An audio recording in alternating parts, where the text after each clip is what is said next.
Welcome to PBCJ's coverage of the sitting of the Senate. I'm Simone Absalom Gale, and I'll provide a brief outline of what's expected to take place during this sitting.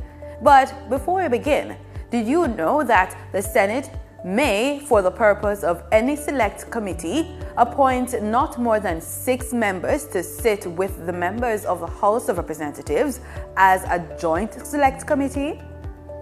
Here's what's on the agenda. The Income Tax Amendment Act 2024 is to be taken.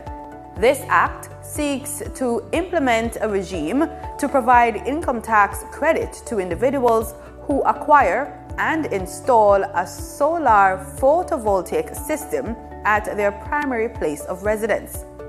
In the debate in the other house, Minister of Finance and the Public Service Dr. Nigel Clark explained that Jamaica has set a target to achieve a 50% use of renewable energy in the electricity generation sector by 2030, and that the utilization of appropriately targeted fiscal measures is critical to achieving this result. The Road Traffic Reprieve and Nullification of Prescribed Notices Amendment Act 2024 is also down to be taken, and the Representation of the People Amendment Act 2024 is to be tabled and taken. With this legislation, the government is seeking to extend the time for the calling of a by-election beyond the currently stipulated 90 days. And that's what's on the agenda. It should be noted that elements of the day's agenda can be changed or moved. But before we go, here are a few things you should bear in mind if you plan to attend a session at Gordon House. No visitor shall create any act of disorder within the precincts of the House. No visitor shall be admitted to the House without first obtaining an admission card. Visitors who remain within the precincts of the House during a suspension of the session are asked to keep silent. No photography, videography, or sketching of the proceedings is allowed unless so authorized by the presiding officer. And there should be no smoking inside the parliamentary building. Before we go, here are a few interesting things about Jamaica's constitution.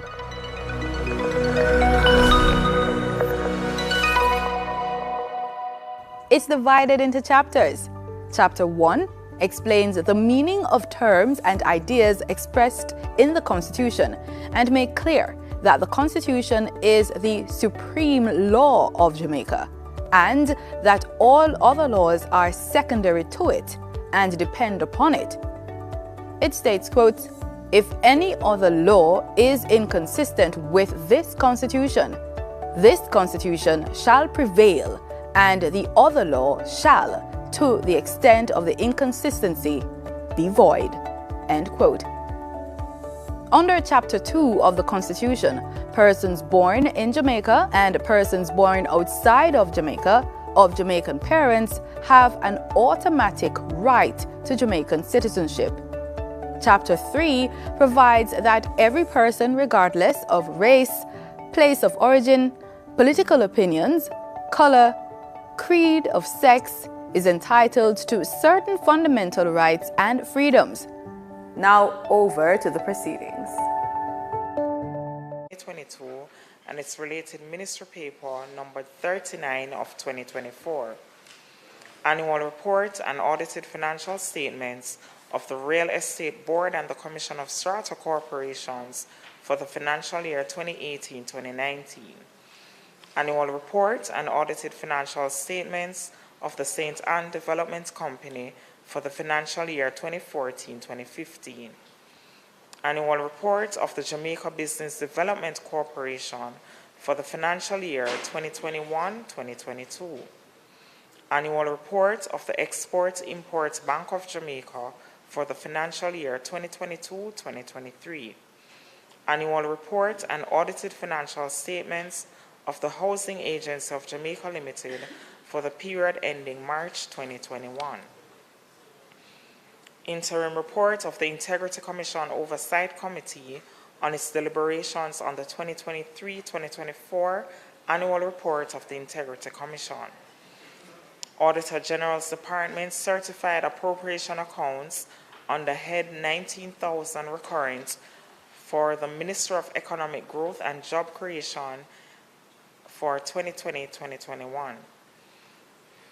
Reports of the Regulations Committee of the Senate on its deliberations on 1. The National Housing Trust, Housing Benefits, Silver Sun Housing Development, and also for the Perth 1A Housing Development and the Savannah Park Housing Development Orders of 2024. Finally, by way of information, the report of the Standing Finance Committee of the whole House of Representatives, consisting of all members of the House of Representatives, on the monetary policy statement covering the 6 months ending March 2024, supported by the quarterly monetary policy report of February 2024, volume 24, number 3, and the quarterly monetary policy report, May 2024, volume 24, number 4. Thank you, Mr. President. Thank you very much. Bills brought from the Honorable House of Representatives. The following is a message from the Speaker of the House of Representatives. To the Honorable Senate, I have the honor to advise the Honorable Senate that on the 23rd day of July 2024, a bill entitled An Act to Amend the Representation of the People Act and a bill entitled An Act to Amend the Maintenance Act and to Provide for Connected Matters were passed in the House of Representatives. Juliet Onus, MP, Speaker of the House of Representatives.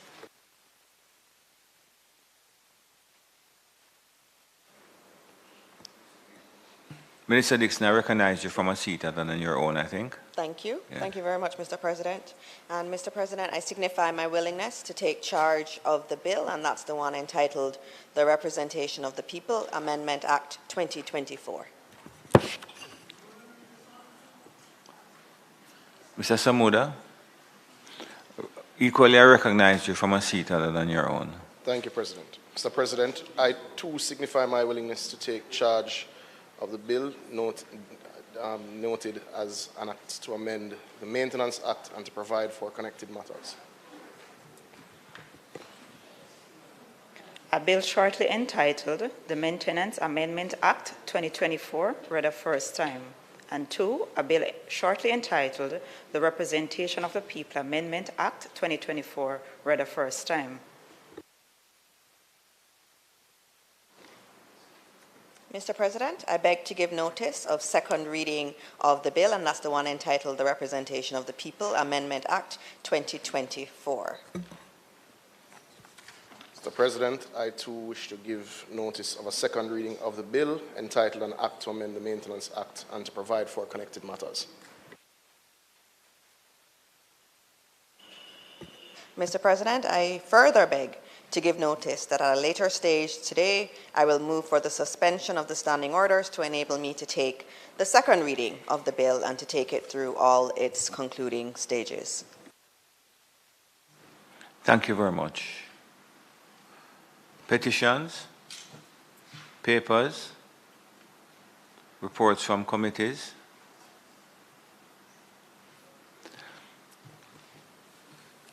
Senator Brown. Mr. President, I beg to lay on the table of the Senate a copy of the following. 1, the report of the Regulations Committee of the Senate on its deliberations on the National Housing Trust, Housing Benefits, Silver Sun Housing Development Order 2024. 2, the report of the Regulations Committee of the Senate on its deliberation on the National Housing Trust, Housing Benefit, Special Selection, Perth 1A Housing Development Order 2024. And 3, the report of the Regulations Committee of the Senate on its deliberations on the National Housing Trust, Housing Benefits, Special Selection, Savannah Park Housing Development Order 2024.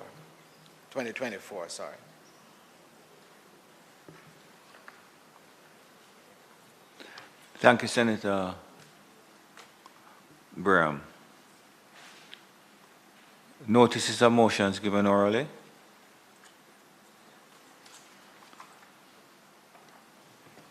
Mr. President, I beg to give notice that at the next meeting of the Senate, I will move, be it resolved that 1, the report of the Regulations Committee of the Senate on its deliberations on the National Housing Trust Housing Benefits Silver Sun Housing Development Order 2024. 2, the report of the Regulations Committee of the Senate on its deliberations on the National Housing Trust Housing Benefits Special Selection Perth 1A Housing Development Order 2024. And 3, the report of the Regulations Committee of the Senate on its deliberations on the National Housing Trust Housing Benefits Special Selection Savannah Park Housing Development Order 2024, which were all laid on the table of the Senate on the 26th day of July 2024, be adopted. Mr. President, I further beg to give notice that at a later stage today, I will move for the suspension of the standing orders to enable me to take this motion. Thank you very much. Questions and answers to questions. I'm going to ask that this item be recommitted. Senator Binns, I'd like to deal with your questions today because I have approved them, but it's just a formality, so you need to just coordinate with the clerk for me and then we'll recommit it. Senator Bunting. Yes, thank you, Mr. President. I'd also like to ask for an update on the answers to the questions standing in my name. My information, Mr. President, is that they'll be able to be answered at the next sitting. But I'd ask the leader to communicate directly with you, the leader of government business. So this item is going to be recommitted to facilitate Senator Fraser Binns if she's ready for it. Motions that may be made at the commencement of public business requiring notice. Motions relating to the sitting of the Senate. Motions for leave to introduce bills. The presentation of bills without leave of the Senate first obtained. Public Business Minister. Thank you, Mr. President. We do have a full agenda today. It is intended to take the bills in the following order. Senator, the Honorable Dr. Dana Morris Dixon will take the Income Tax Amendment Act first. I will then take the Road Traffic Reprieve and Nullification of Prescribed Notices Amendment Act after, and we will conclude with the Representation of the People Amendment Act last. Thank you very much. Senator Morris Dixon.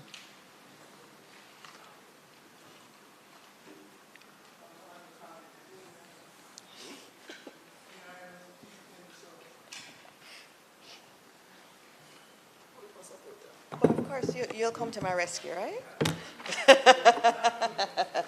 Or you'll jump in with me.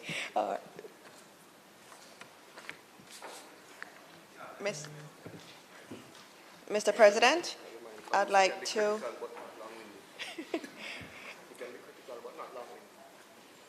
Mr. President, I would like to remind this Honourable Senate that in Minister Clark's 2023 budget presentation, as part of the revenue measures for financial year 2023-2024, he signalled his intention to implement a regime to provide an income tax credit to individuals who acquire and install a solar photovoltaic system at their primary place of residence.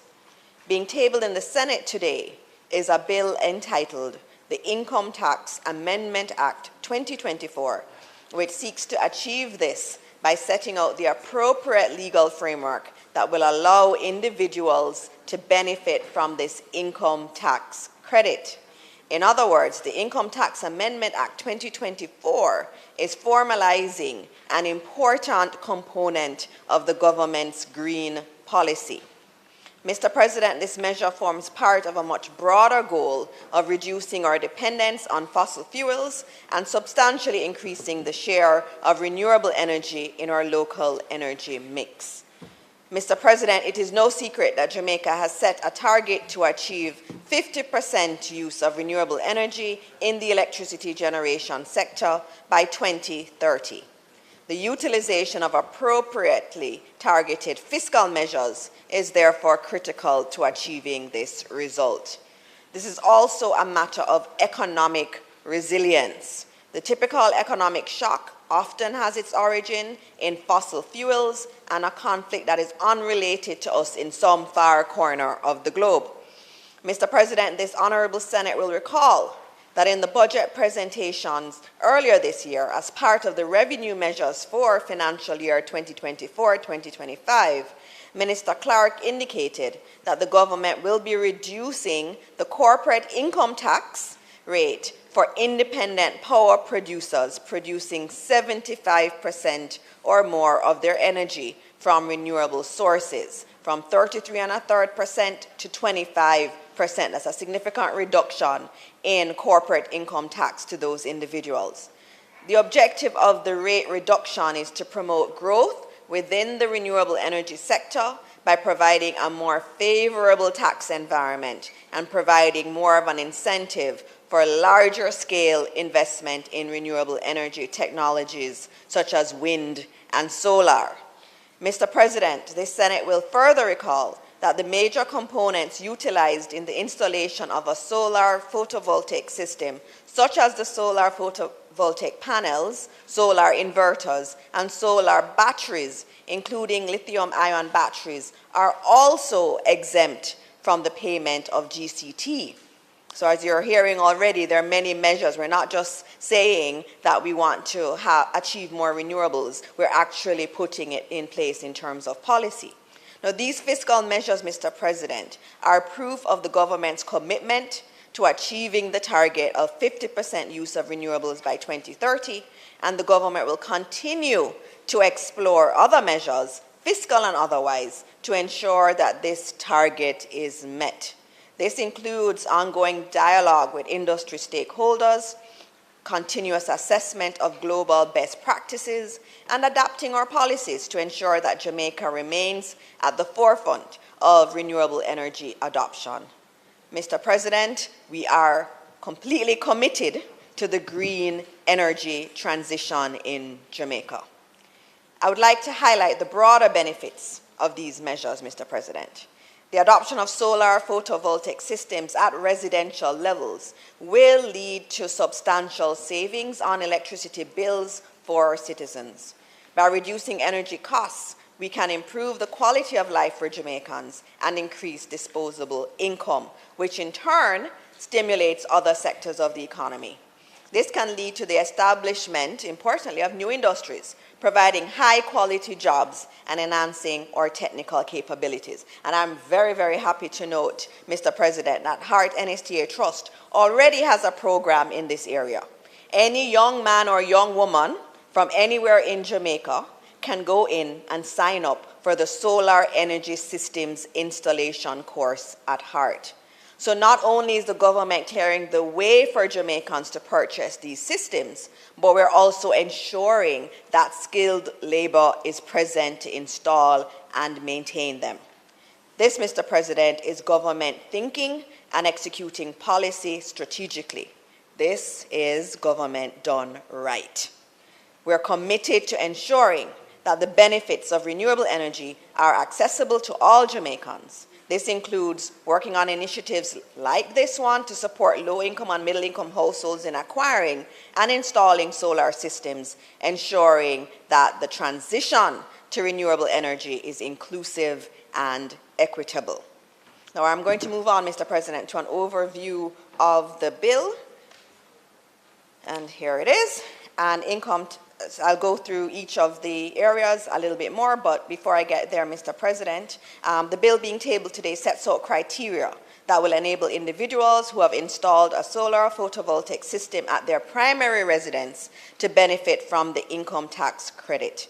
The bill makes provisions for, among other things, an income tax credit at the rate of 30% of the acquisition and installation cost of the solar photovoltaic system for the taxpayer's primary residence, up to a maximum cost of $4 million. So what we're saying here is that the maximum credit an individual will be allowed to claim is $1.2 million. That's a big deal. What the government is saying is that you will get a tax credit of 30% of the acquisition costs. So if it's $1 million, if it's $2 million, all the way up to $4 million, whatever the amount is, you get a 30%. You get a tax credit that is the equivalent of 30% of what you have paid. This measure also shall apply to solar photovoltaic systems acquired and installed on or after the 1st of January 2023. That is year of assessment 2023. So if you already put it in last year, you will still be entitled to the tax credit. So anything installed from January 1, 2023 is entitled to this tax credit. The value of the income tax credit will be applied to the acquisition and installation price of the solar photovoltaic system and would be claimable in the year the system is installed. The income tax credit would be used by the taxpayer to offset their total income tax liability equal to the total value of the credit received. The credit would be non-refundable, that is, if the total value of the credit exceeds the taxpayer's total liability, the taxpayer would not receive a cash refund. A carry-forward provision is, however, included to allow the individual to apply the unused portion of the credit to future tax years. So if you don't use all of it in that year, you can carry it forward. The amount of credit applied will be restricted to a maximum of 50% of income tax payable by the taxpayer in the assessed year, with the remaining amount being carried forward and applied to the future tax year.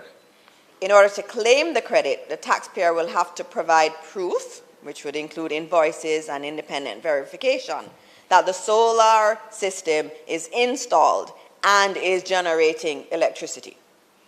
Finally, Mr. President, the bill seeks to amend the income tax prescribed forms, Order 2015, to prescribe new taxpayer return forms to facilitate the tax credit in the relevant forms. And when we look at the bill, it's really a very short bill. Most of what is behind are really the prescribed forms. So it is not a very heavy bill, but it is still a very momentous bill. And Mr. President, if you may allow me, I can go clause by clause. And of course, clause 1 is the short title, and clause 2, section aims to insert a new 25F, which outlines the legislative framework for the solar photovoltaic tax credit system into the Income Tax Act under section 25E. It also, in terms of clause 2, it also looks at the provision, this provision indicates the relevant tax year in which the credit will come into force.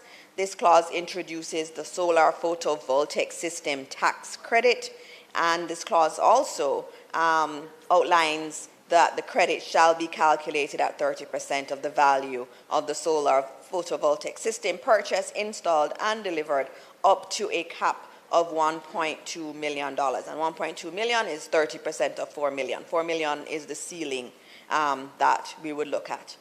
This clause, continuing, this clause also highlights the fact that the credit shall be set off against the taxpayer's income tax liability, and that the taxpayer will not be able to receive a cash payment if the credit exceeds their income tax liability. And it further goes on to talk through the criteria for the tax credit, and it also highlights the solar photovoltaic credit is available only to individuals, pensioners, and any other individual receiving income, and it excludes companies. So companies are not included in this amendment. It also notes that the credit is limited only to taxpayers' principal place of residence. So it's not for rental properties. So it is the principal place of residence. It further highlights that the credit shall not apply to solar photovoltaic systems bought to be installed on commercial properties owned by the taxpayer. And it further speaks through, as long as payments, invoices presented were made, any of the owners of the subject property, the credit will apply. So even if there are multiple owners, the credit can still apply. Further, this same clause limits the timeline of purchase, and we've already noted that it is from January 1, 2023 that this tax credit applies, and it comes into force for January 1, 2023. So don't worry, if you bought it last year, you still will qualify for the tax credit.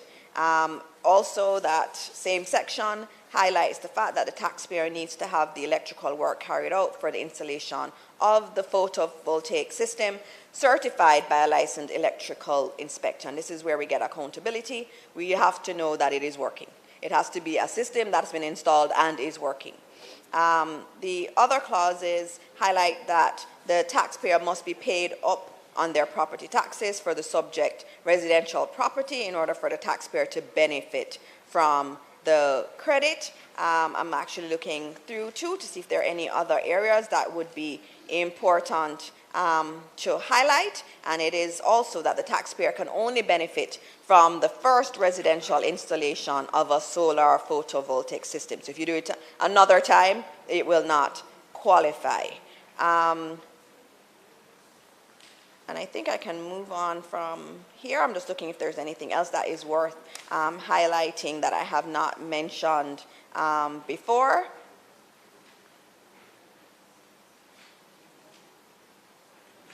And I already spoke to installation and ensuring that it has been assessed to be working. I will move on to clause 3. And in clause 3, this is essentially the introduction of the solar photovoltaic tax credit will necessitate the change of forms, and clause 3 speaks to the change in forms, the change of forms contained in the Income Tax Act. And these forms specifically are the IT-05. Yes, you can come on this side. Come.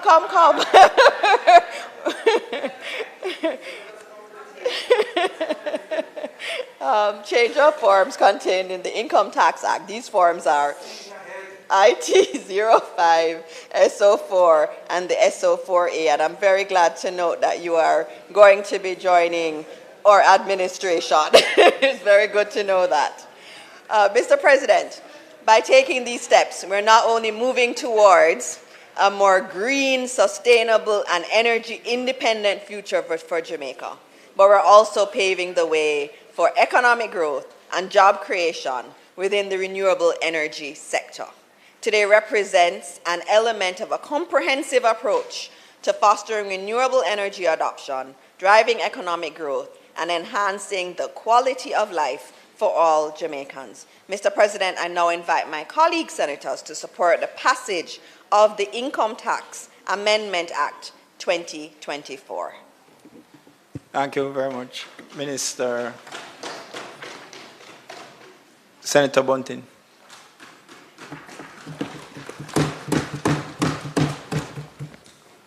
Thank you, Mr. President. No, I don't need a lecture. The opposition supports, in principle, incentives to individuals or companies to transition to a more climate-friendly source of electricity. This bill,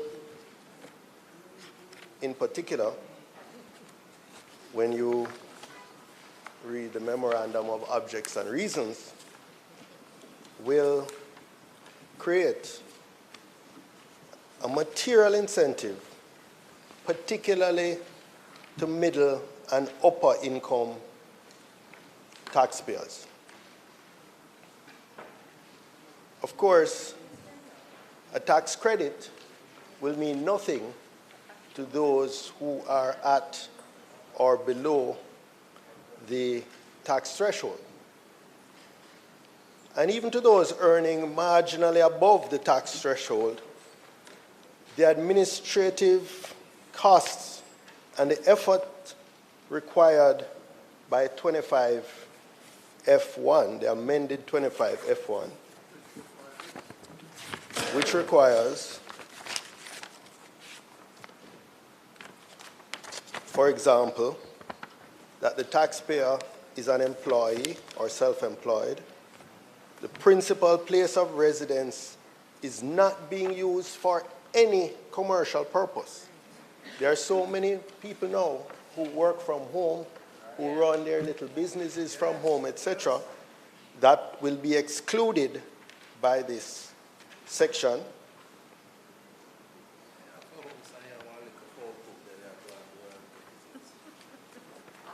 The electrical work carried out for the installation of the solar photovoltaic system is certified by a licensed electrical inspector.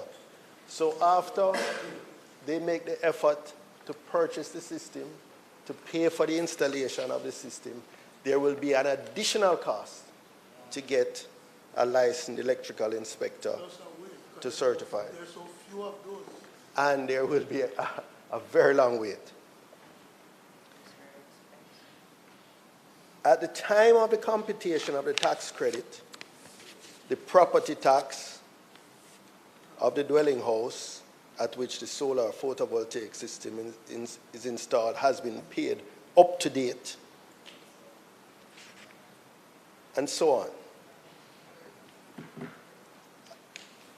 All of these will make those who are only marginally above the tax threshold not bother to try and claim the tax credit. But nevertheless, it will be an incentive for upper and middle income, or rather I should say middle and upper income, upper middle and upper income persons.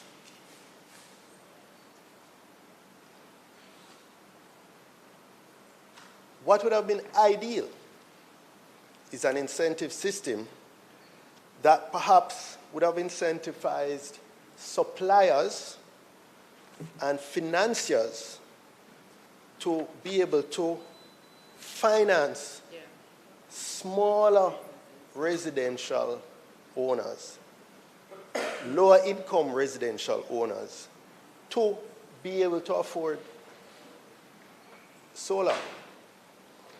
Because these are the ones who, generally speaking, can't come with the upfront costs of installing a system, even though the payback period can be as low as 4 to 5 years.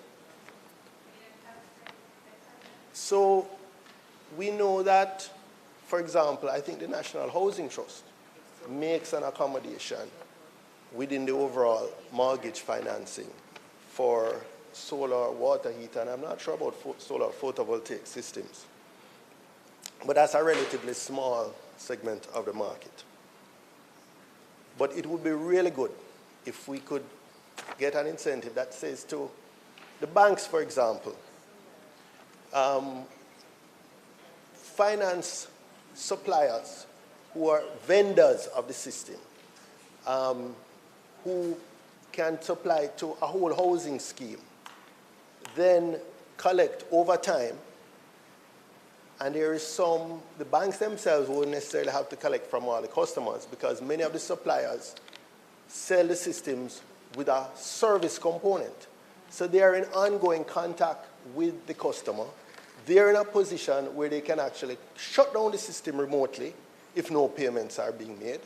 So when you twin the supplier and installer with the banks, and if there is some kind of government guarantee or government incentive system, forget guarantee, and a system that says to the banks, when you make these types of loans, says to the suppliers, when you do these types of systems, we will give you some incentive to do it. I think that could really boost the access for those who are financially excluded from funding these big upfront costs now. But I want to move on to the policy implications for the distribution company, that is the Jamaica Public Service Company, and more so the JPS customers who cannot access this incentive. Because what we see happening now is that many large industrial customers, really big users, traditional big users of JPS power, they're putting in cogeneration plants. many of them gas-fired, generating electricity that they use, but the byproduct is useful heat that they can use for steam, which is often used in commercial and industrial plants, bottling plants, for example, other food processing, etc. They're finding it now that is very economical for them to go off-grid for the majority of their heavy industrial and commercial use. When we add to that the accelerated departure of the large residential customers, the ones who can access this incentive, then what you're going to find is that the revenue base of the JPS is being deprived of a large chunk of customers. But the overheads are not being reduced. The overheads remain the same. They still have to cover the overheads of the new plant that I put in at Old Harbour Bay, for example, which is far from being depreciated because it was just a few years ago. They still have to maintain the distribution infrastructure. And I'm going to say a little more about that as we go on.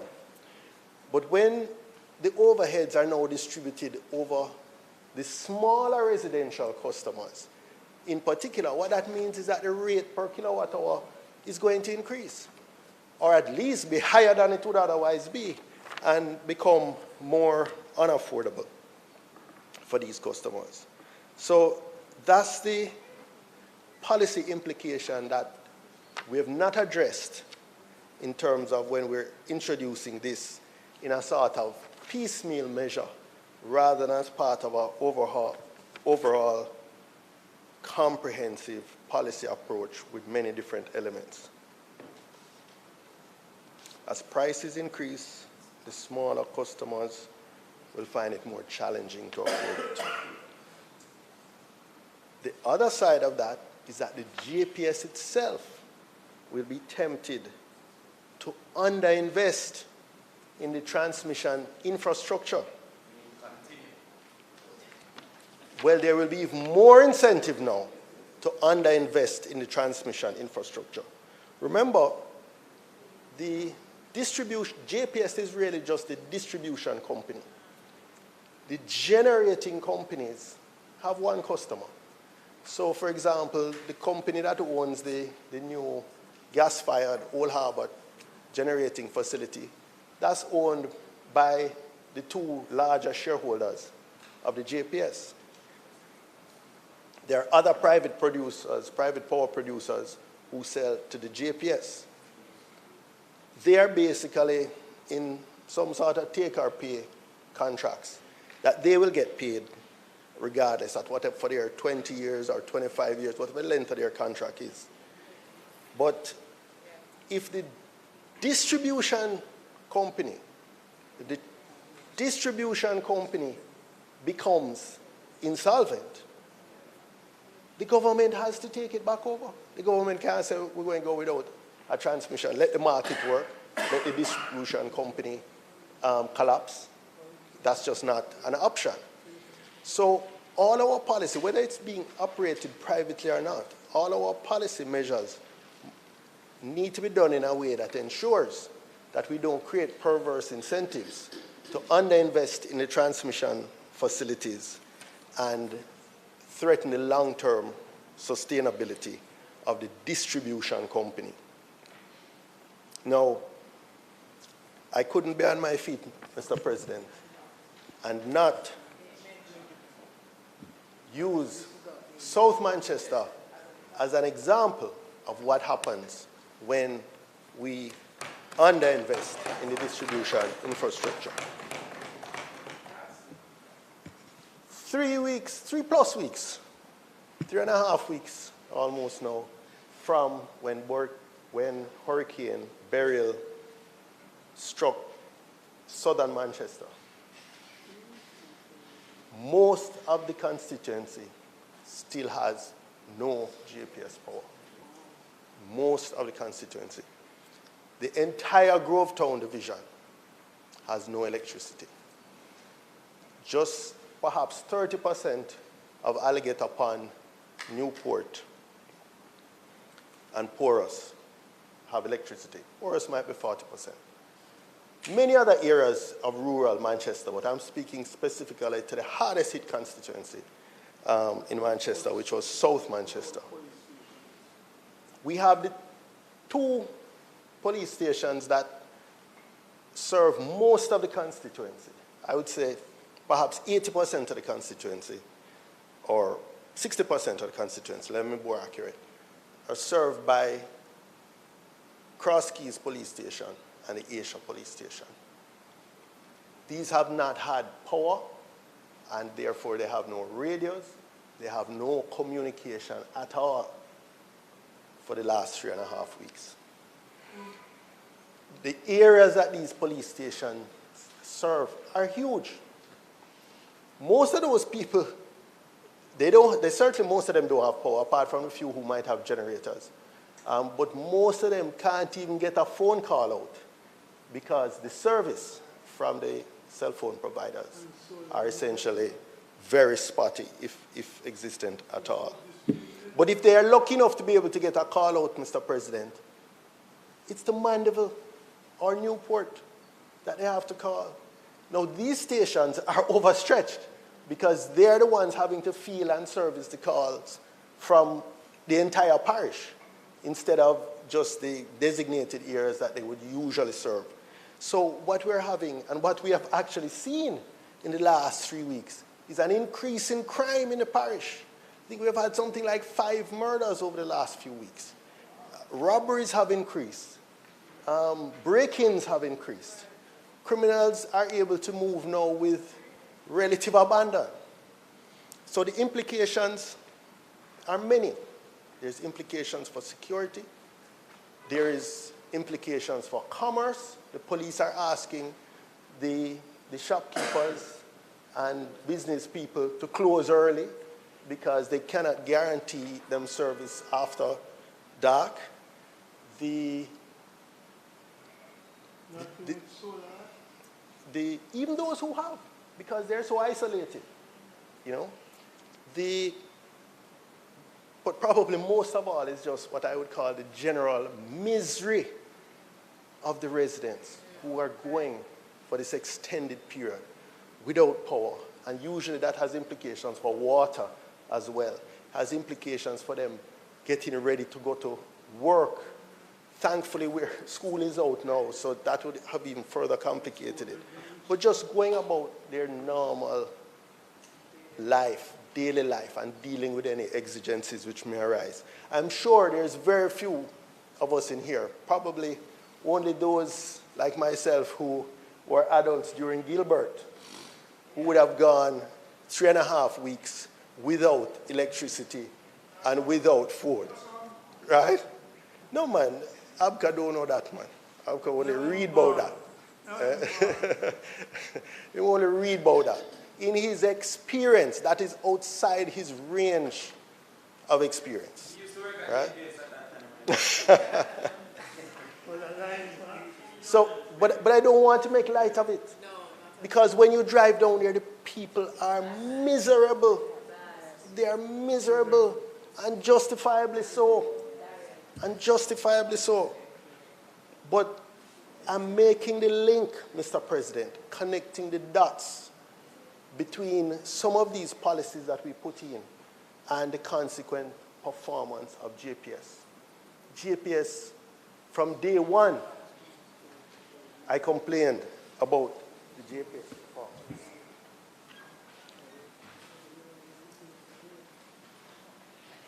There seemed to be a reluctance for them to spend. After 24 hours after I spent the day driving around, it was a bright sunny day, the ground wasn't over-soaked, there was not a lot of rain accompanying the breeze. When I'm coming back to Mandeville, I passed by the New Green office of the JPS. All the bucket trucks were parked, they hadn't been moved for the day. This is when poles are blocking the main road from Williamsfield to Pepper, the Spur Tree section in particular. Concrete poles are dropped across the road, stopping people from going about their business, even those who can, stopping delivery trucks, etc., stopping even relief supplies. And I said to an employee that I saw there, what happened? Because I thought first thing this morning, all these trucks, says we're doing an assessment. We're doing an assessment. Now, to me, you don't have to do an assessment just to remove the poles out of the road and stop blocking traffic. Right? That is evident as a first priority. You wasted a whole day there up front. And it set the pace for what has happened. No one has even seen a JPS truck in the Grove Town Division since the hurricane. No one has even seen. I said, look out, tell me when you see a JPS truck. Nobody has seen a JPS truck. And what made matters worse, in Mandeville, we have one of the largest JPS contractors. I called them days after, and I said, I don't see you guys on the road helping. They said they'd up to that point not been contacted. I checked this morning again because I didn't want to misrepresent the truth. I said, have you been engaged now? They say yes, a week after they were engaged. And they said, to be honest with you, the rate at which they offered to engage us, it really makes no sense for us to do the work. But just as sort of their national patriotism, they actually eventually negotiated something to just break even and move forward on. But what that tells me is that we are very vulnerable to the transmission system and how it is being managed now. It is not being adequately maintained. The reinvestment is not taking place. When you see the amount of poles down across South Manchester and South St. Elizabeth, Southern Clarendon, but in areas where didn't get hurricane force winds, because you can look on the satellite images now from the National Hurricane Center, and you can see the band, the southern, south central to southwestern band that was affected by hurricane force winds. There are many areas that got no hurricane force winds, and the poles are turned over all over the place from St. James, Hanover, St. Anne. So, but sustained we're talking about, sustained. Because a gust shouldn't turn over your pole. I'm talking sustained hurricane force winds. Really just a thin strip. And, you know, by the grace of God, in fairly lower densely populated areas. But we have to take sleep and mark death. Mr. President, JPS has failed this test. They have failed this test. And I'm not going and I'm not only going to mark down the JPS. I've marked down the NWA as well. Because most of the roads that were cleared for the days after were cleared by citizens. People of goodwill doing with their chainsaws and out there. When in times past, I recall NWA, when a weather event, Mr. President. Sorry, senators who are sitting, could you allow the senator who is standing and speaking to complete his presentation in silence? Senator Morris and Senator Crawford, tone it down a little bit for me, please. When it is your time. It's not your time. It's not your time at the moment. Senator Bunting, can you continue, please? You know, sharing the blame with the JPS must be the NWA. I recall previous weather events over decades where the NWA would pre-position vehicles, whether theirs or contracted vehicles. They would pre-position because they would know the vulnerable areas, and they would see as the hurricane approaches which areas are likely to be hardest hit. And they would pre-position. So immediately the hurricane passes, work starts, clearing the roads, opening the roads, doing the key things, allowing access, which is critical in the first few hours and days of an event like this. So they also get a failing mark. But in terms specifically of the police stations at Cross Keys and Asia, and the vulnerability it has caused among the population served by those areas, I have to give the Ministry of National Security a failing mark as well. Because I cannot believe they could mobilize 2 generators from all across their resources, all the multiple police stations, even by 2, in the time that has passed, to ensure that such a critical, in fact, the truth of the matter is ideally they should have had them already. Yeah. But let us say resources have been constrained over time, and we are where we are. Sorry? But no, this is what I'm saying. In the past, we may not have been able to afford it. But the capital budget of Ministry of National Security is now 10 times what it had been previously. So just something as critical. But, you know, I made a comment this morning that, you know, the people of South Manchester must feel like children of a lesser God. Because you don't have to pass through South Manchester to go North Coast. Yeah. So if them block the road, it's only themselves. It's only themselves them inconveniencing. They have their protests won't even be seen because nobody have cell phone service, etc. So they're left on their own as if they don't matter. Except for this candidate will bring their plight. So somebody has to speak on their behalf. And I am using this platform here to appeal to all the powers that be. Government, JPS, NWA, Water Commission. Although very little of the constituency is served by the Water Commission.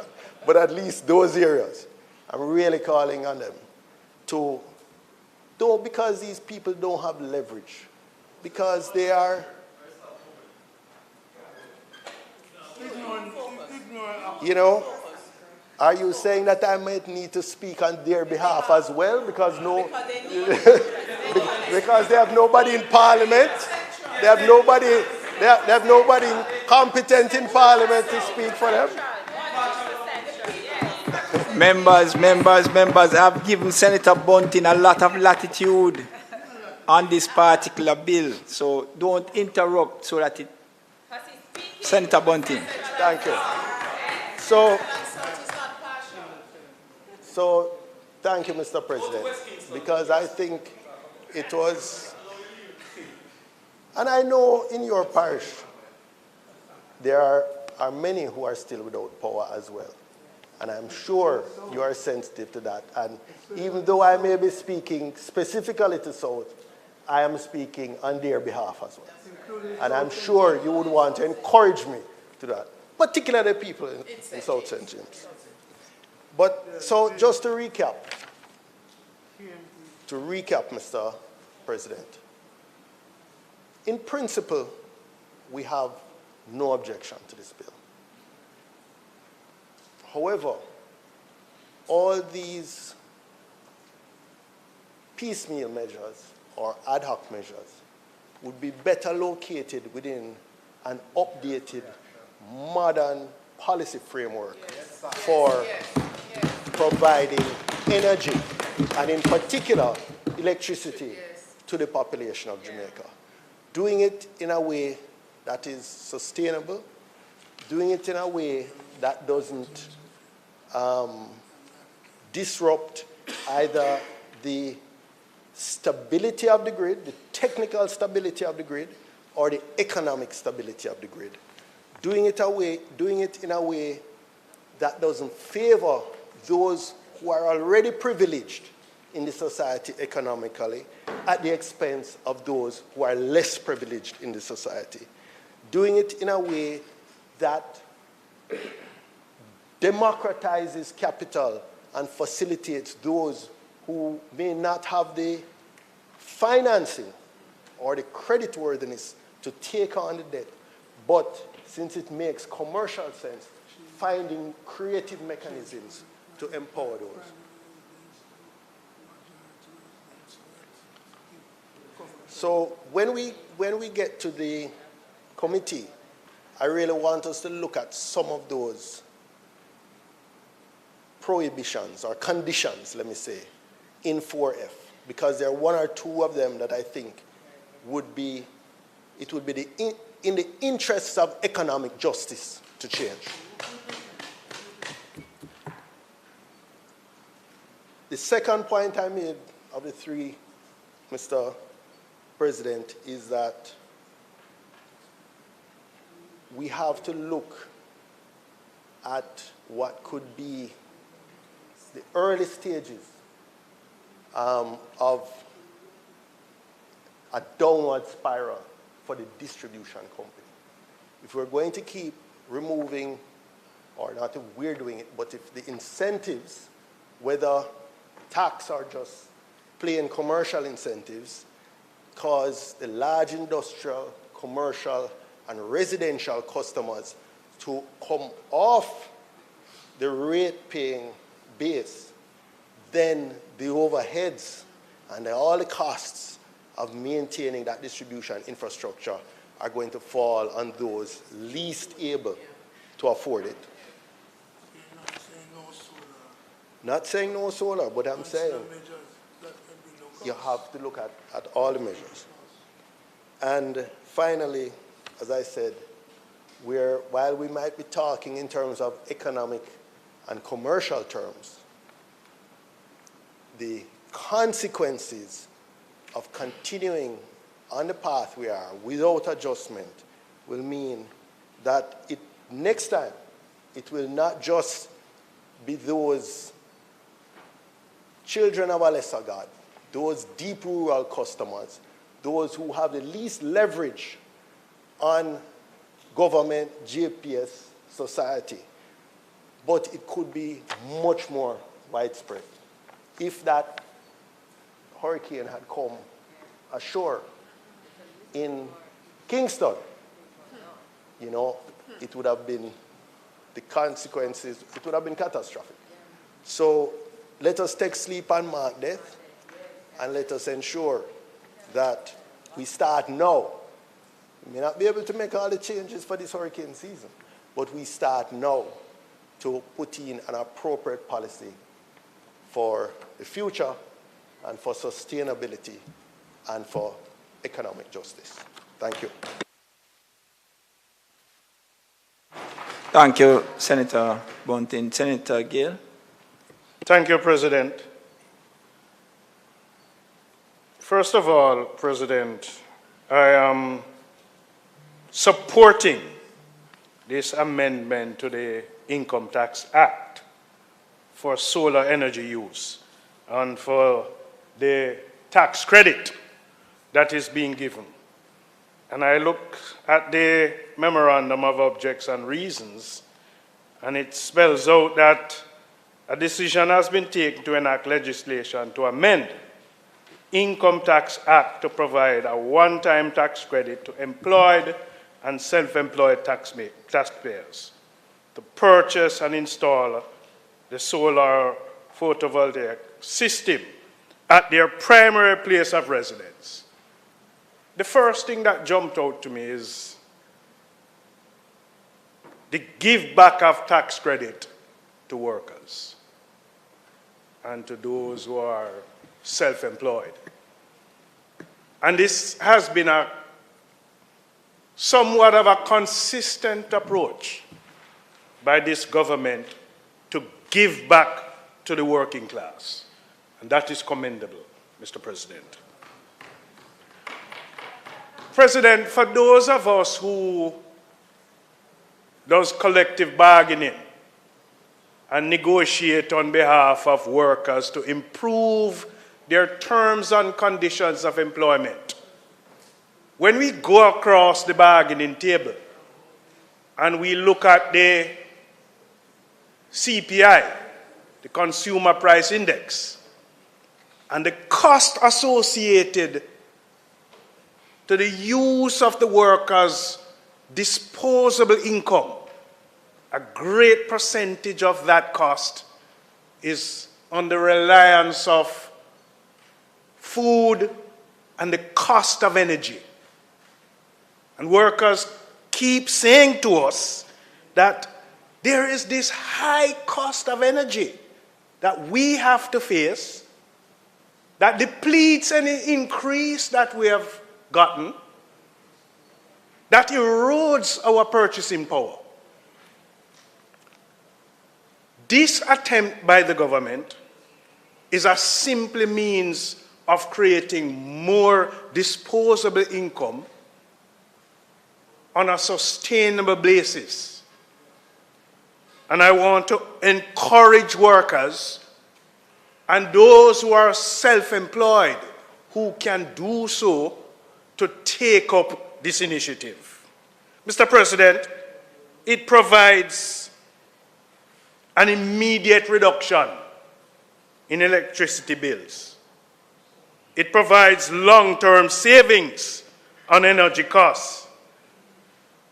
And in the final analysis, it is going to even increase your property value. These are factors that might not be taken into consideration, but in the long run, it's an important one-time tax credit that reduces the upfront cost. It also, President, provides, in my mind, an easier financial planning for households. So you have this solar energy use in place.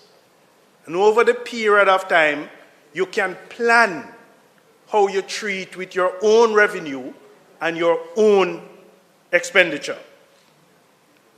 Evidently, it is going to reduce your reliance on the national grid.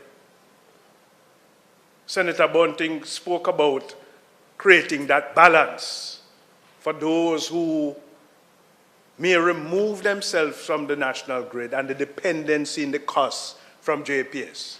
And a little later in my presentation, I'm going to speak about that. But it also protects the workers from this continuous rise in electricity rates. This dependency that a great percentage of your income goes in energy cost. Electricity rates that sometimes you have no control over because it's prevailing circumstances and the high cost of fuel. The minister in our presentation spoke about the question of solar energy that is going clean and the promotion of renewable. That is where we have to go.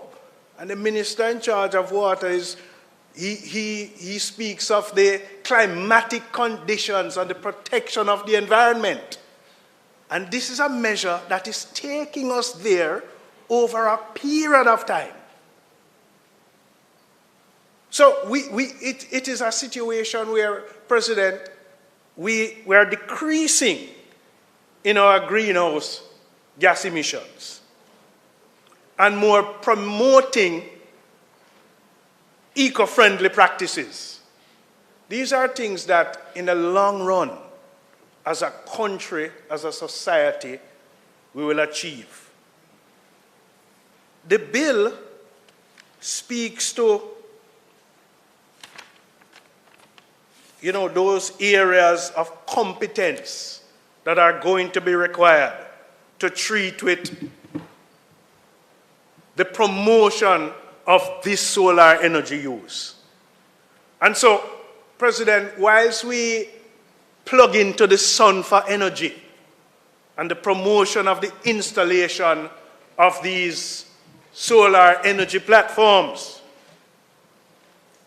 Minister in our presentation spoke about the Heart Trust that creates training for these particular skill sets.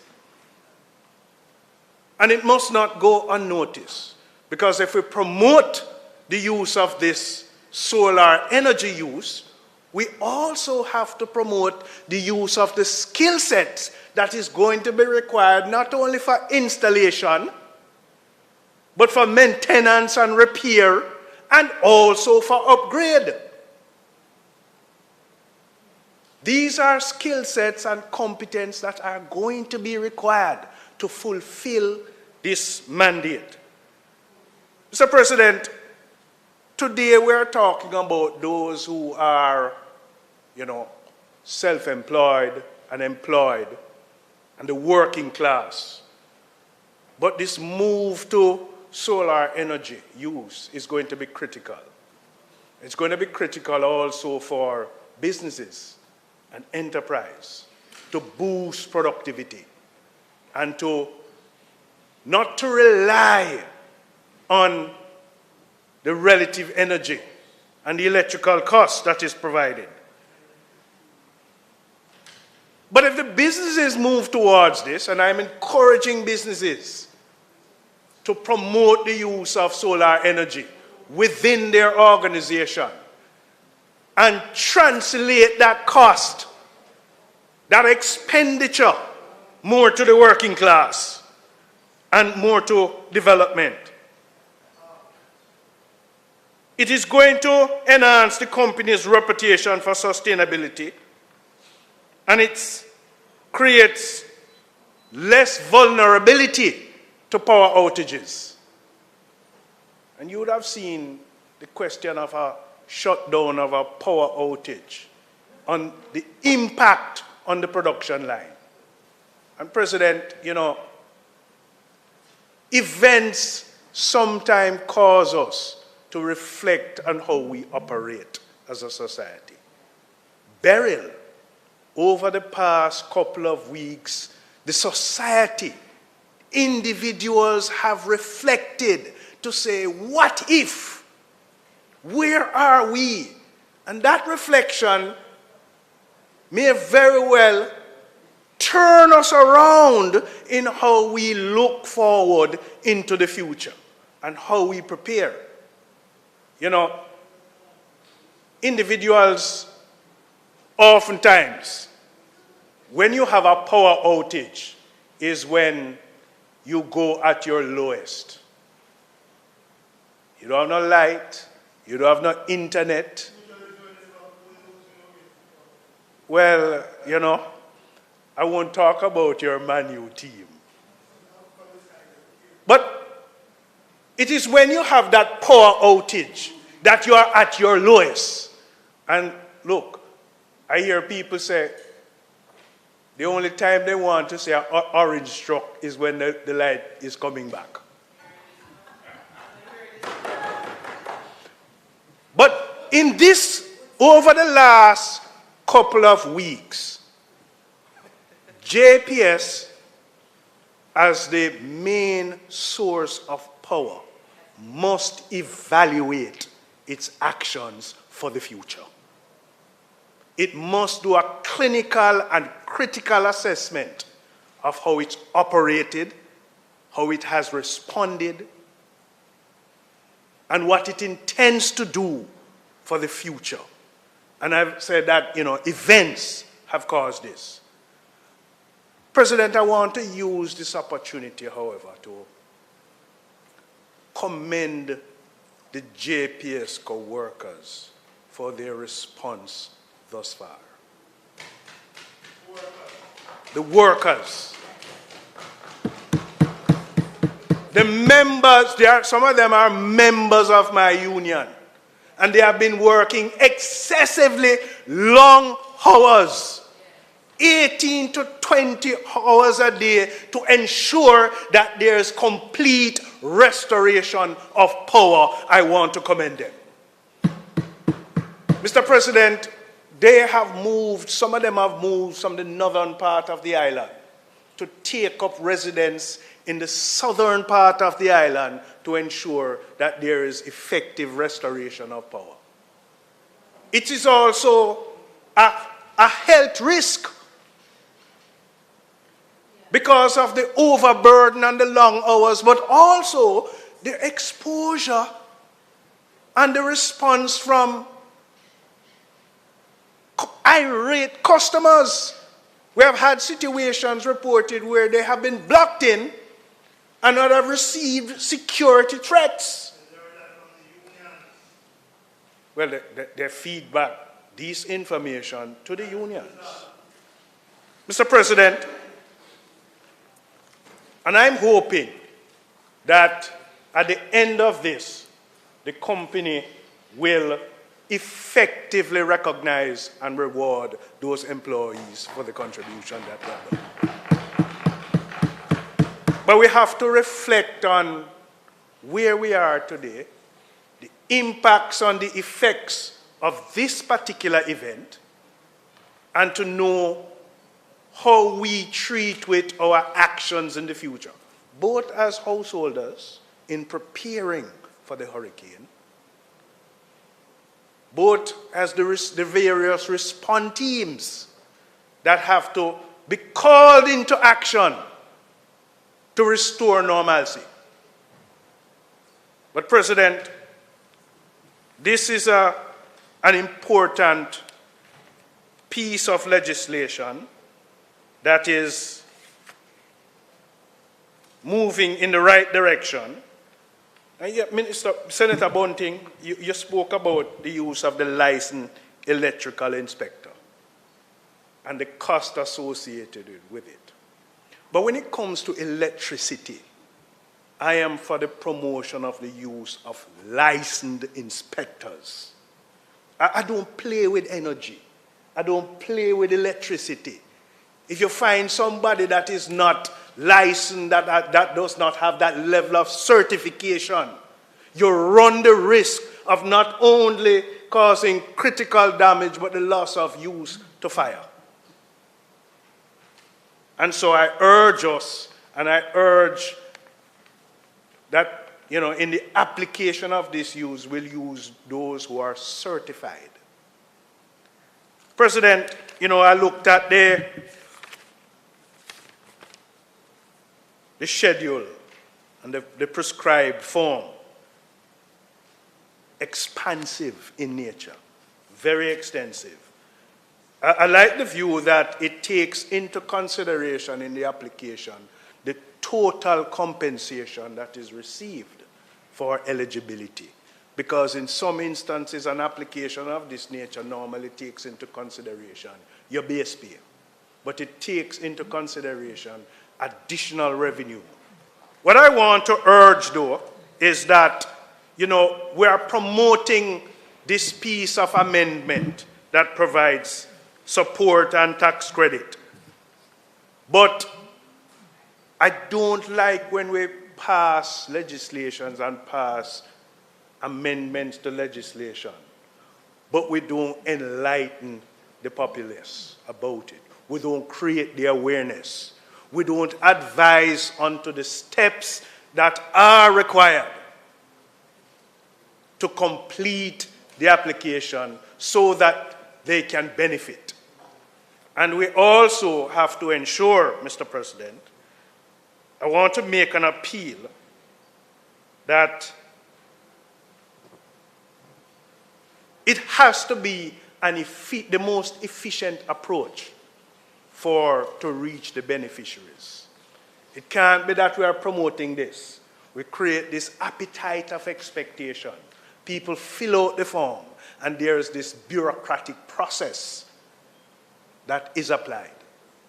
This is one of them that requires, once you promote it, it requires a quick return on the investment. And so I'm supporting the objectives and the intent of this critical amendment. I look forward to the promotion of more enhanced mechanisms in these scenarios. But I accept the intent. May it please you, Mr. President. Thank you, Senator Gale. Senator Fraser-Binns.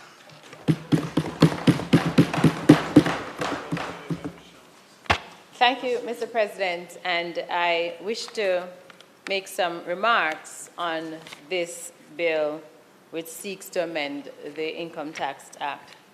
As our leader mentioned earlier, in principle, we are in agreement with this because, and as Senator Morris Dixon and Cavan Gale had said earlier, every effort must be made to ensure that we create sustainable societies. And part of our sustainable societies is the use of solar instead of fossil. And so to that extent, we absolutely give our support in that quest. But, Mr. President, you will allow me to just go through this bill and make some observations, which I hope will be accepted and will make for a better bill. The first thing, and I think Senator Bunting mentioned, is that this bill deals specifically with what is called the principal place of residence. And it defines principal place of residence on page 4, that is on page 4. But I have a concern, Minister, and I tell you why I have a concern. Whereas I understand that you have to start somewhere, the fact is that if the objective is to create a more eco-friendly society, and if the benefit is a tax credit, then I believe that this ought to be open to businesses as well, particularly small businesses, which are the engine of our society. There are many small businesses which employ 5 or less, well, those are not small, they're micro businesses, which employ 5 or less persons. But their overhead expenses, particularly their energy bill, is such a deterrent that even if they want to increase salaries, they simply can't. Because if you don't have light, then you won't have your business. I, for example, operate a micro business. And I can tell you that my light bill, and my office is open from 8 to 5, Mondays to Friday. And my light bill is sometimes discouraging. My electricity bill is more than my telephone bill. Sometimes my electricity bill is more than I pay my lowest paid staff. And so, Minister, I would love for us to consider opening this initiative to small and micro businesses. And it's something that I think we ought to consider. And not just the principal place of residence. But I get it. And then we look at principal place of residence. I have another concern. Because when we look at the definition of principal place of residence, and I know in other legal matters, we use the term principal place for certain benefits. But for this purpose here, it says, principal place of residence means the dwelling house in which the owner primarily resides and excludes a dwelling house that is primarily unoccupied, occupied by a tenant to the exclusion of the owner, or occupied by any other person in the absence of an owner. I have a problem, and particularly with C, that says occupied by any other person in the absence of the owner. And I say this because we have situations where persons may live somewhere else, but they pay the property tax for that place, they pay the utilities for that place, and their children or their parents who are unable to provide for themselves and who are dependent solely on them live in that place.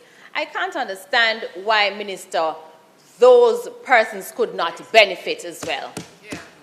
So I am asking, therefore, that we take a second look at the phrase principal place of residence to include these situations, which happens a lot in Jamaica.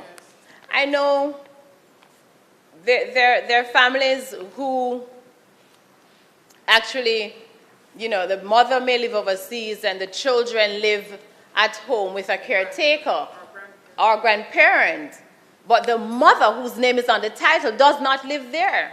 Is it that she would not be able to benefit? I'm just saying, or she could live in the country and the children go to school in Kingston with someone else, but it is her home. Can she not benefit? I want us to be a little bit more open and practical and in tune with our Jamaican reality, Minister. And I ask you to give some consideration to that. And while looking at the grouping of persons who can benefit, within the National Housing Trust, there is a program that allows for loan for solar panels as well. But what is interesting about this loan, Senator Gale, based on my reading and understanding, is that it is not just applicable to NHT contributors. It is also applicable to institutions, to businesses, and on their website, they outlined the different businesses or the requirements for commercial entities to benefit from this loan. I don't know if it is far-fetched for us to just look and see what NHT does and see how we can learn, we can adapt, and just widen the pool, because at the end of the day, all Jamaicans are going to benefit. Minister, the other point I want to raise is at Clause 2, subsection 2, that's 25F2. And there, it speaks to the maximum that one can benefit, which is $1.2 million.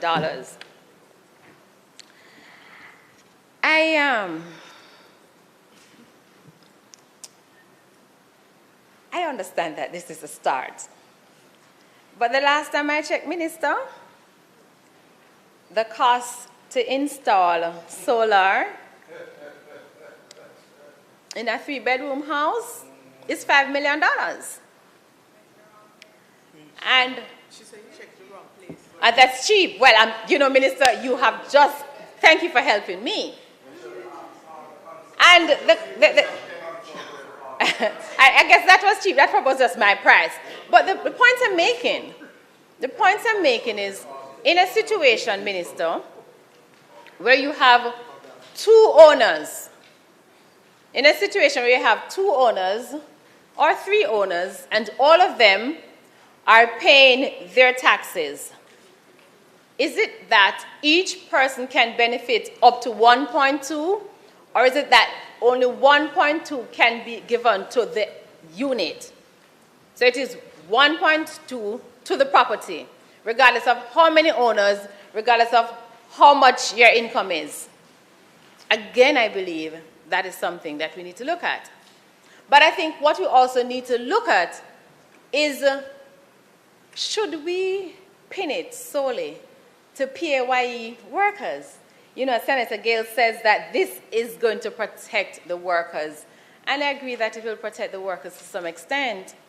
But when you have a workforce of over 1 million people and only 70,000 fall above the threshold, meaning that only 70,000 of the 1 million pay PAYE, then the truth, Senator Gale, is that we're not going far enough to benefit our workers. Because you're going to have situations where the farmers in Manchester or the farmers in St. Elizabeth or South St. James who are working but perhaps not paying their taxes, or Northwest St. Anne, yes. And they are working, they're employed, they're self-employed, but they may either A, do not pay income tax, or 2, do not fall above the threshold. They can't benefit.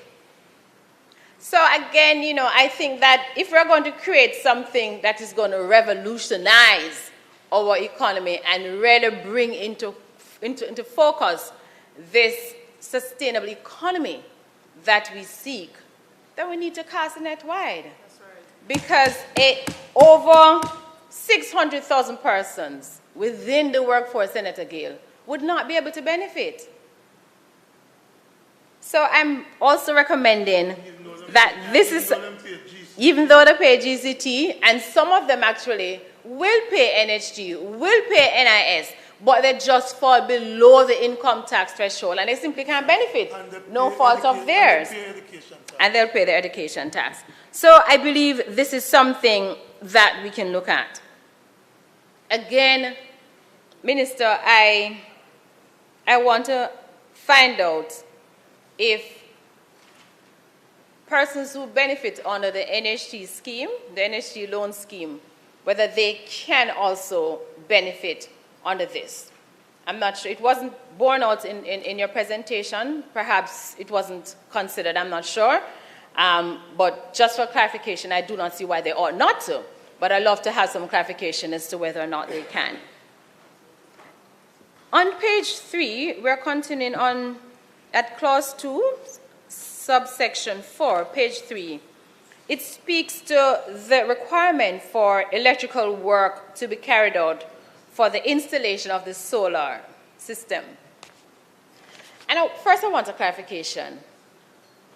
Is it that the applicant must have installation work carried out contemporaneously, or is it that the applicant is only required to present a certificate from a certified licensed electrical inspector? And the third question is whether the cost for A, installation, which I gather from my investigation can go up to $3 million, or certification, the certificate, which on average is about $200,000, whether that cost is covered in the list of expenses that will be credited. Shall I repeat that question for you? You got it? Okay. So I'd really love to have some clarification on that.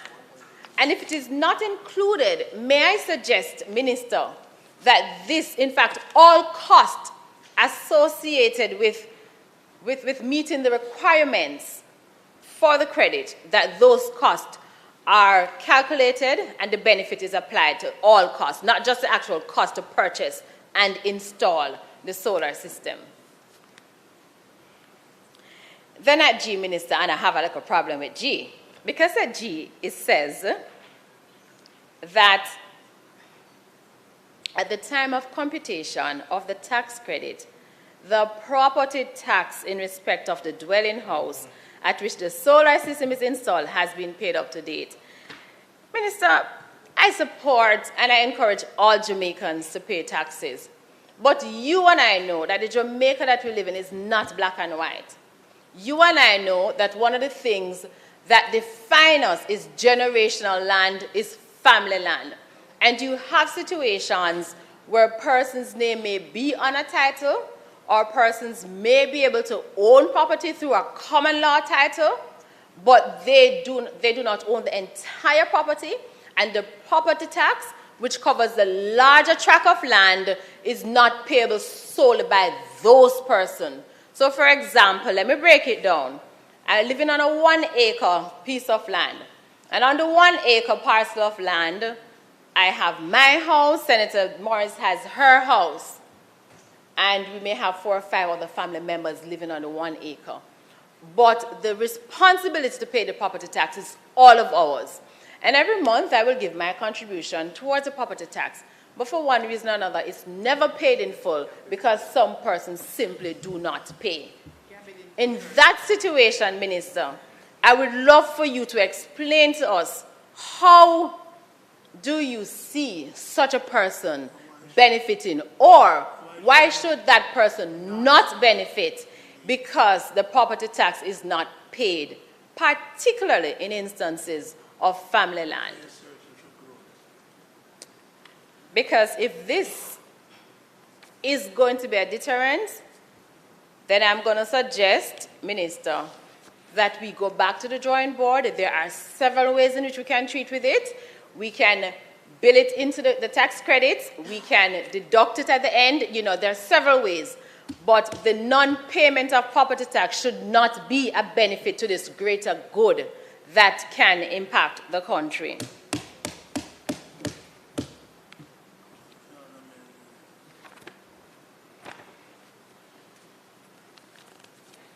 And Minister, as I close, whereas I give my support to this bill, I ask you to consider that, and Senator Gill said there are many lessons that we would have learned from burial. And if never before, and I know this is something that Senator Samuda talks about in terms of solar and building that sustainable economy, that we have to take the country along with us. And in taking the country along with us, our policies and our legislations have to be reflective of our reality. And in that regard, this piece of legislation is not reflective of the true reality. It is not reflective of the housekeeper who doesn't pay income tax. It is not reflective of the domestic worker, the ancillary staff worker, who don't pay income tax because they fall below. Or as Senator Brown said, the wholesale worker. And I said before, it does not reflect the reality of some of our farmers in our rural parishes. Therefore, I would ask that if not today, that in very short order, that some consideration be made for persons who fall below the threshold to ensure that they too can benefit. And you know why it is important, Minister? I'll tell you why it's important. The truth is, people like you and I, we pay our income tax. But people like you and I can afford solar panel. People like you and I can afford to pay JPS. The people who really have the challenge in paying JPS and who really need the solar energy are the ones that this bill is not covering. And that is why it is important. So, Minister, I commend those for your consideration, if it pleases you, Mr. President. Thank you, Senator Fraser-Binns. Minister Samuda. Thank you, Mr. President.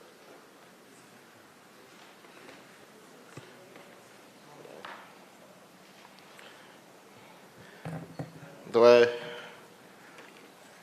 was teased earlier when I said that I will make a brief contribution, I assure you, President, this will be a brief contribution. Brief is relative.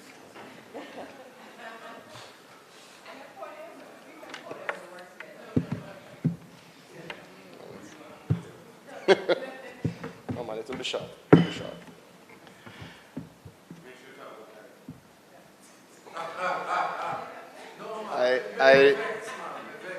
I leave you and Daryl to your 5-year-long sparring match, and respectfully decline the invitation.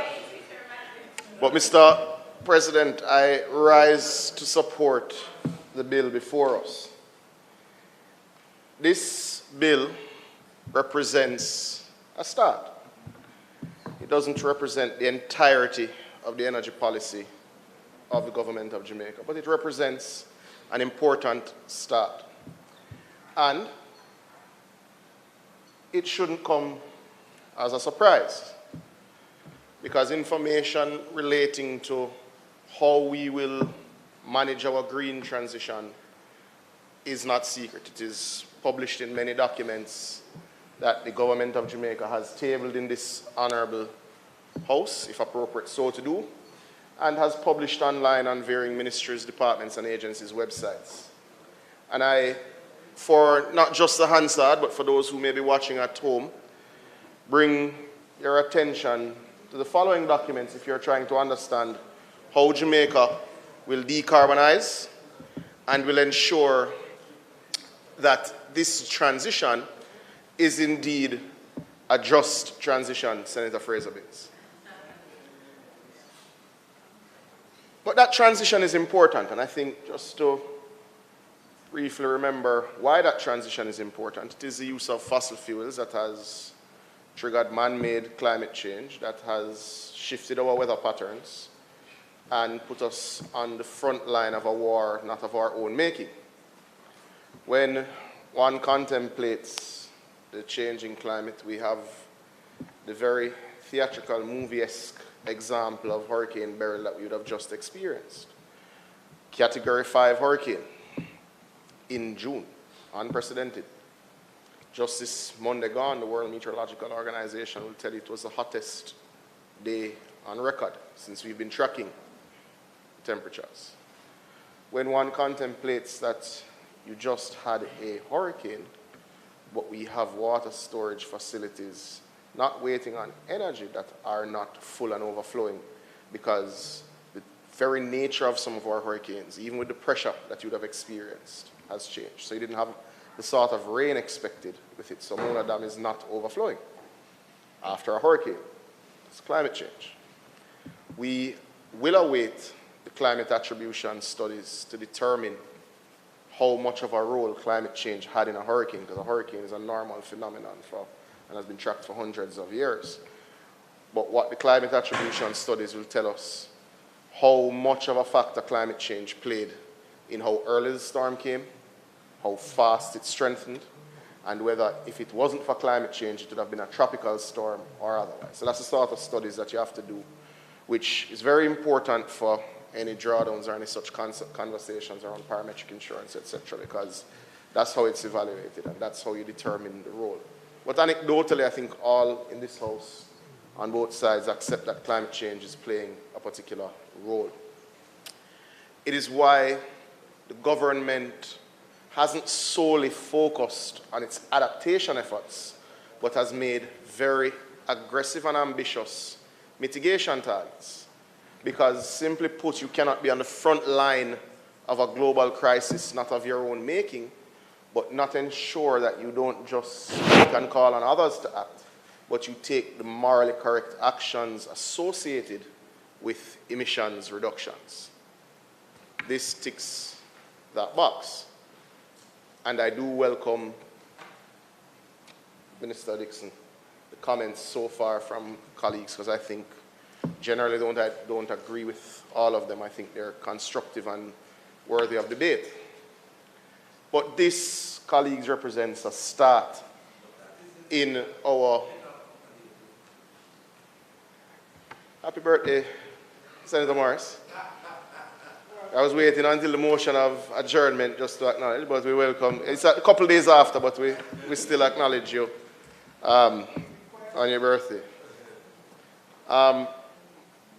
But yes, so Jamaica's energy plan sees us at about 15% of our energy grid being supplied by renewables. But Jamaica's commitment to reduce emissions by 40% requires a 50% supply on the supply side from renewables. That's one of the elements you require, Senator Crawford, to achieve these emissions. It requires decarbonization of your fleet. You'd have noticed the CNG buses that would have come. You'd have noticed that we're in procurement for electric buses. You'd have noticed a suite of studies being conducted, Senator Brown, on decarbonization efforts and the best economic way to do it. But when something is settled, meaning that the assessment of the numbers related to this particular incentive is complete, there's no reason for it to wait on other matters that are still under study, that are still being contemplated, as Senator Bunting would have said, because of the impacts on the grid. And because of a whole number of things need to happen at the same time. The nature of renewables is that there is some intermittency. So you simply cannot onboard the entire supply side to renewables, certainly not all at once, and it has to be done in an incremental way. This bill before us, Senator Dixon also fights, will function as an inflation managing tool, we believe, because we believe it will impact positively these households that are able to benefit from it. But no one listening should take from it that there isn't a phased plan coming to benefit all households, all businesses, and we are actively looking at our energy costs. It is why we have gone through the pre-qualification phase for the 100 megawatts of renewables that we intend to onboard on the grid sometime, well, certainly the process to start sometime next year when you've completed your procurement. It is why we have announced a suite of energy projects that encourage businesses and others to invest in renewables, but firm renewables with storage to avoid the intermittency. But colleagues, just as we speak about these issues, I think we need to anchor our criticisms, if they exist, our recommendations, our broader understanding on the strategy being employed for decarbonization in 5 documents that are public record that have been tabled in this Senate, because nothing that is happening should be a surprise. In fact, the next steps are clearly telegraphed. And I refer firstly to the Green Investment Strategy tabled last year, March, in the budget debate by the Prime Minister. I refer to our nationally determined contributions, where Jamaica was the 11th country on earth to complete its NDCs and to file with the UNFCCC, which is the appropriate body under the Paris Agreement, which sets out our decarbonization targets and our route to achieving it. Senator Crawford.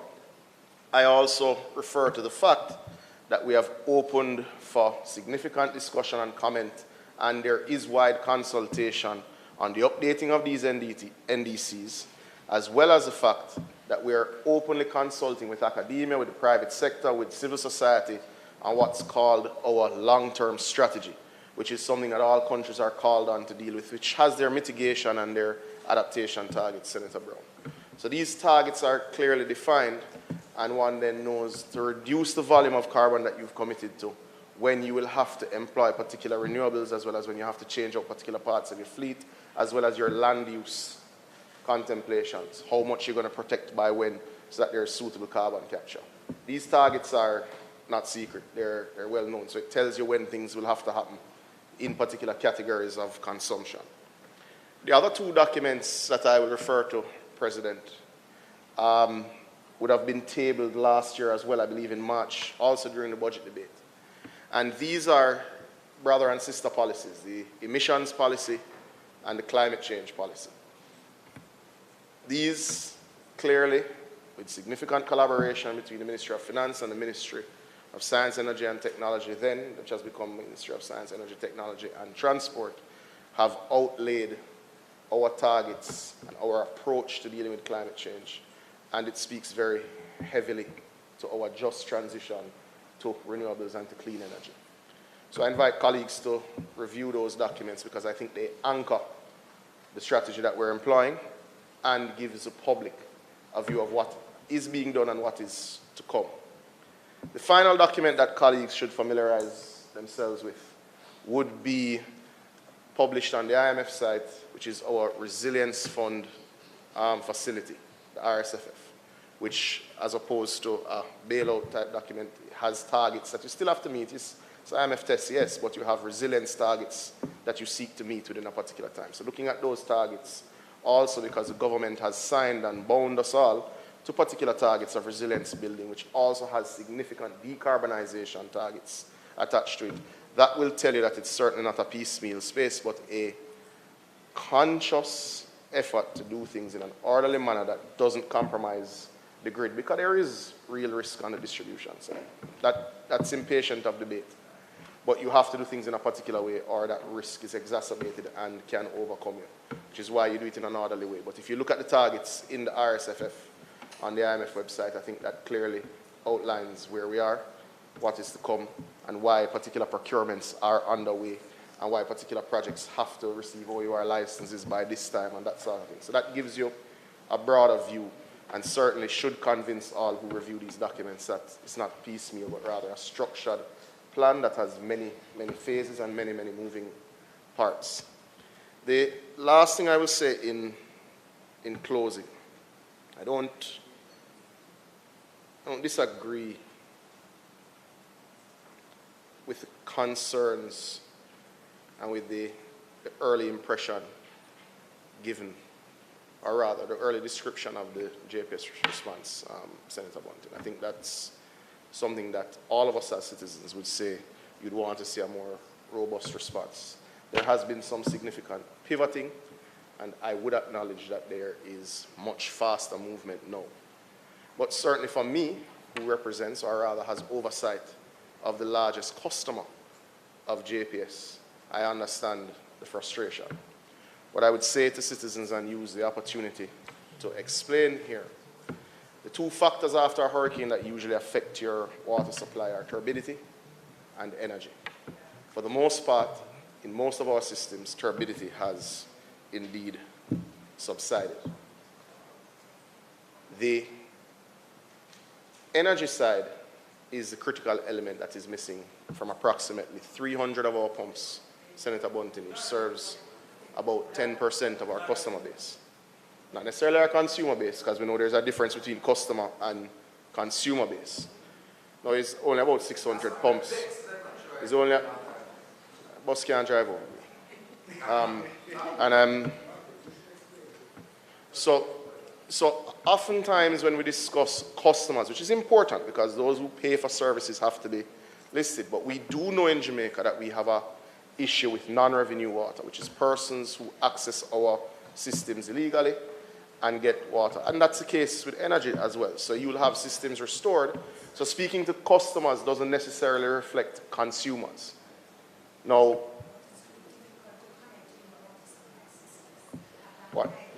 one disaster at a time. Let's deal with burial and then we'll take that one on another time. Yes. But just to make the point, we have 3 major systems which are still out. We've been assured that they will be complete with the work in 3 days, as at this morning with a meeting with JPS. That is the Roaring River system in St. Anne, the Dornoch system in Trelawney, and there is a system, I can't remember the name of it, in the hills of St. Elizabeth, which is a major system. The pump plan for restoration will be provided to us at close of business today, and we will share that with the public. What I would suggest for persons to monitor very closely and for their own planning is that when JPS is restored to a pumping system, you have to give approximately 3 to 6 hours for water to reach, depending on your distance from where they are, because the lines are bone dry, having been out for some time. So the persons who are nearer to the water will get first, and their tanks and whatever will fill first while you backfill the lines. So persons can expect that it comes right after. I was just, are you speaking to the bill or are you giving an update on it? Speaking to the bill. I just stepped out a while, figuratively, and came back and you seem to be giving a... No. I'm about to anchor it in the bill. Okay. President. So this particular bill shows the critical nature, or reason rather, for onboarding of renewables at the household level, at the commercial level, and certainly at the national services level. It is why NWC themselves are investing heavily in renewables in a number of our critical operations to make sure there is the redundancy and the storage capacity. It is why we encourage persons who qualify under the bill to take advantage of this so that they themselves at the household level become resilient to what will not be our last disruptive storm. With that, President, in speaking on the bill and congratulating the Minister for her management of this debate so far, I sit. Thank you, President. Not on my account, I hope. Thank you, Minister Samuda. Senator Dr. Professor Floyd, and happy birthday to you too. Thank you very much. I didn't realize that you are a Cancerian, and it seemed that it's a mixed month in terms of persons born here. Yeah, yes, Mr. President, but you are a Cancerian and I'm a Leo, you know. That's why you're better. But, you know, a lot of great individuals are born in the month of July. Mr. President, I rise to make my contribution to the debate on this income tax amendment bill, and to say that as our leader of opposition business has pointed out, that in the general, we are not opposed to the legislation, and he has put forward some suggestion, and Senator Sophia Fraser-Binns have put forward a number of suggestions as to how to improve the legislation, because that is what we on this side of the House have consistently been doing, to criticize where necessary and to put forward solutions to improve the legislation. And I am happy Senator Samuda recognized that and has pointed out that, you know, some of the suggestions that have been made thus far, you know, are reasonable, and, you know, I hope that the government will take them into consideration. You know, Mr. President, I note the intent of the legislation and believe it has tremendous merit. But as Senator Sophia Fraser-Binns have pointed out, the number of individuals who are likely to benefit from this piece of legislation based on its configuration.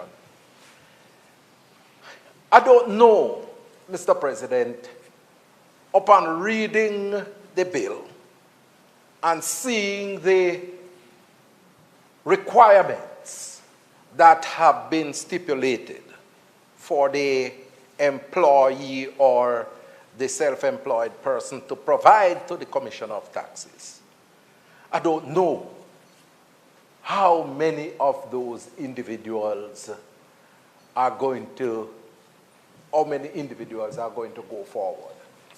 And especially, as Senator Fraser-Binns pointed out, the maximum take-up in terms of the cost. I don't know. I have my skepticism.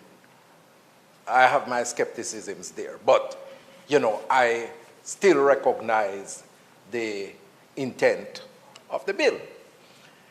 And with that said, Mr. President, I want to be very critical of the government in terms of what I have seen as its approach to its energy initiatives and its energy thrust. And for me, it is not consistent all around.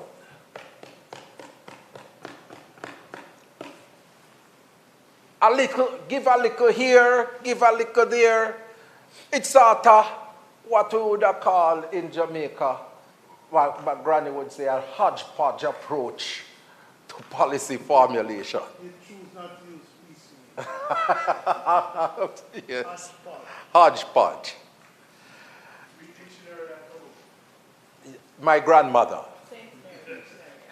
Notice I said my grandmother. My grandmother. Now, Mr. President, I say that because the truth is, one of the critical institutions that was established to assist in driving matters relating to energy solutions in our country was the Petroleum Corporation of Jamaica. And PCJ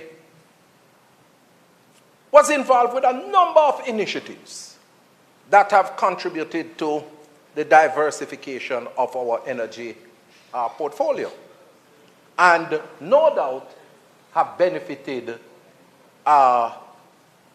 Jamaicans all over. But I am very disgusted and horrified that the government, in its hubris approach, in I think it was 2020 or 21, closed PCJ without any consultation with the requisite stakeholders. Or I'm going to have to rain-check my comment about closing PCJ. But the workers of PCJ were sent home. And over $5 billion were taken away from that entity when its operation, well, I don't know if they are closed now, Senator Bond. Right. But $5 billion was taken away. So that means the entity, in the measure of a public sector entity, was viable because it was not in the red.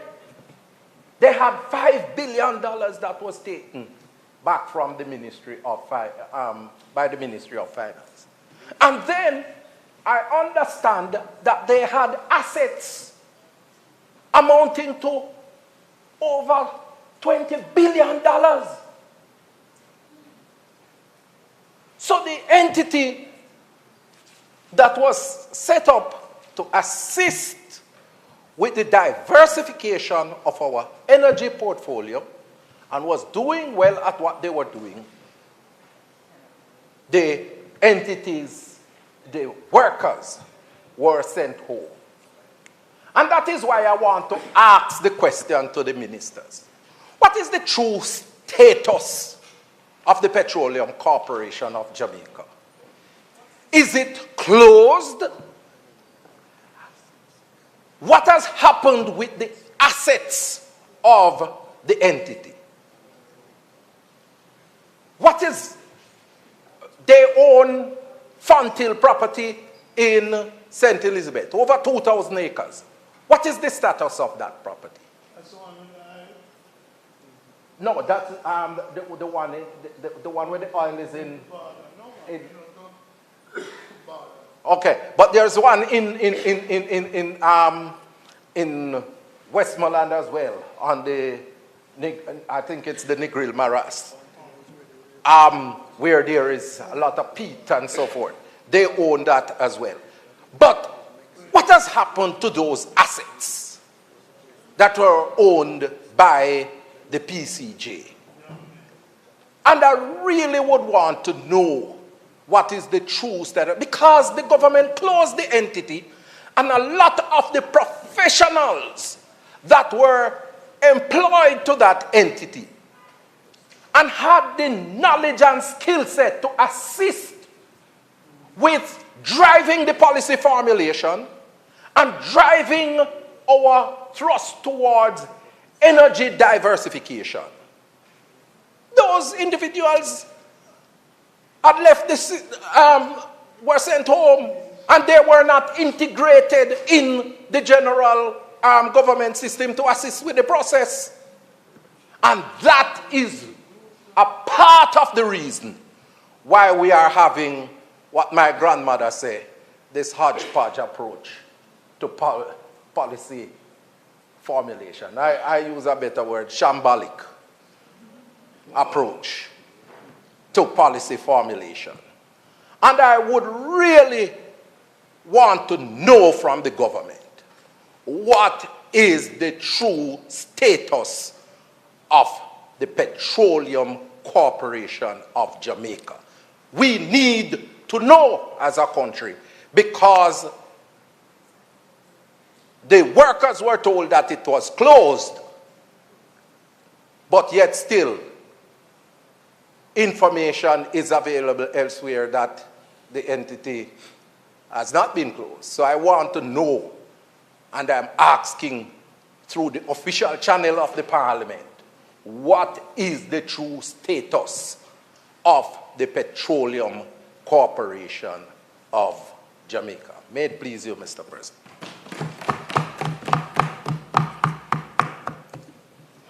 Thank you, Senator Morris. Senator Longmore. Thank you, Mr. President. I rise in full support of this bill in front of us. And, you know, I'm sitting here and we are recognizing the very important need for us to create alternative energy solutions, especially when we have been locked in a monopoly with our energy supply, our main energy supply. So whilst we contemplate many questions, I think we also need to reflect on what one very significant policy directive that got us here.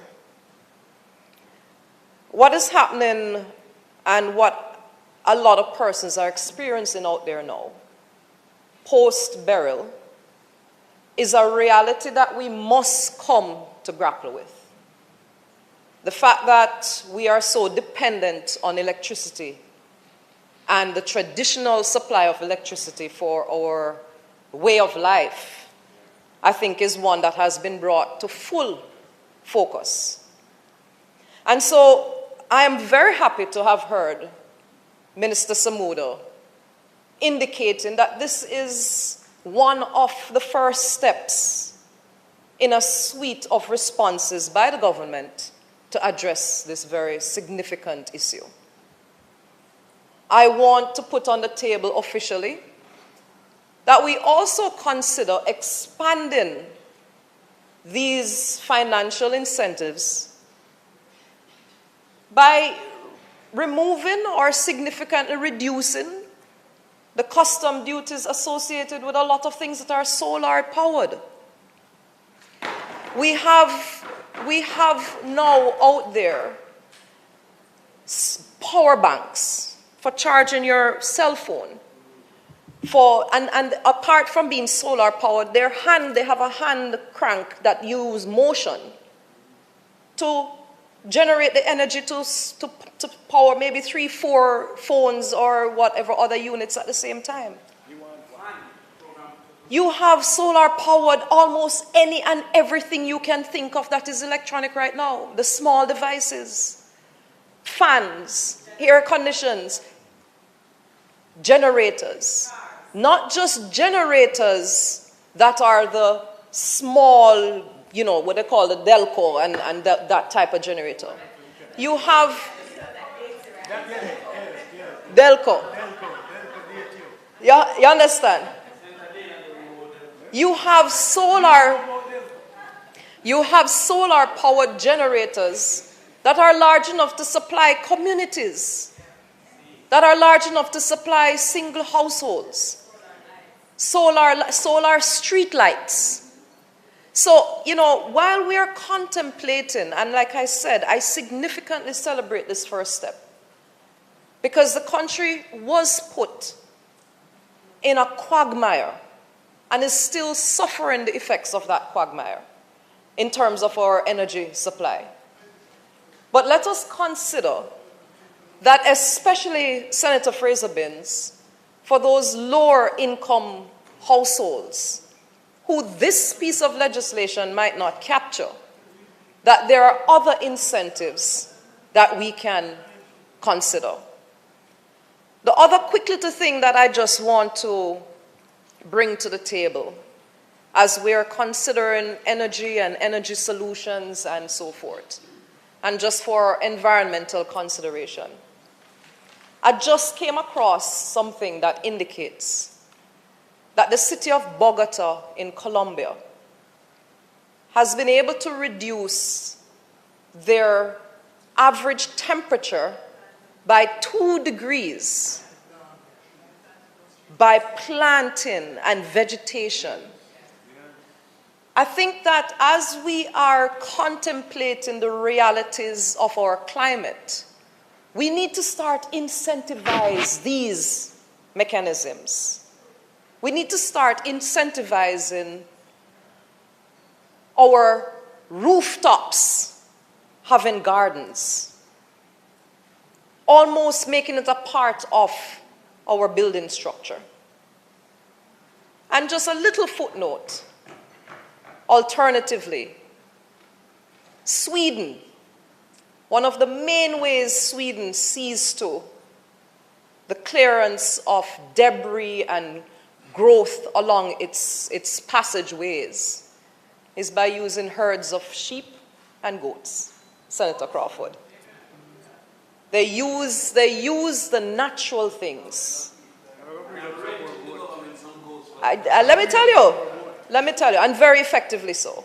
So, Mr. President, I just wanted to add a few things maybe outside of the box, that as our climate situations become more and more dire, that we may have to go outside of the box to create solutions for. Thank you, Mr. President. Thank you, Senator Sapphire Longmore.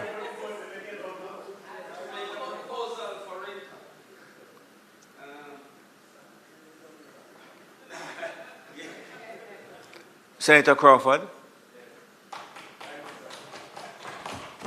Senator Bunting says I should train the goats in traffic management so it can be a dual purpose. or as informants. Yeah, indeed. Thank you, Mr. President. Mr. President, it is always said that context is important. And the discussion we're having here today, there must be some context that is placed, many of which my Senate colleagues and my opposition colleagues in particular have spoken to. One of those, as was highlighted by Senator Longmore, is the context of where we stand with our energy provider. The simple fact that it is a monopoly and has chosen to act as such with the citizens for many years. But in addition, that it has started to act like a monopoly with the government as well. I have observed that the minister is finding it difficult, even sometimes to get the necessary information, and seem to be begging a meeting with some of his pronouncements, with the unfortunate approach from the JPS as if, since they are the king, they do as they feel and how they feel.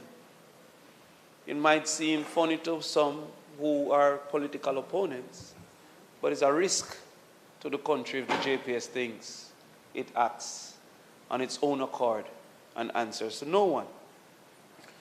And that has given me great concern, because JPS, with the motive of profit, would therefore, I would suggest, prioritize profit centers in its rehabilitation processes. I'm speaking just on the knowledge of how profit seekers normally act, Senator Bunting. But there have been areas before that JPS had intended to close the entire area because of theft, not considering those who are willing to pay in those areas. No, you can blame burial. But also you may delay that area until last.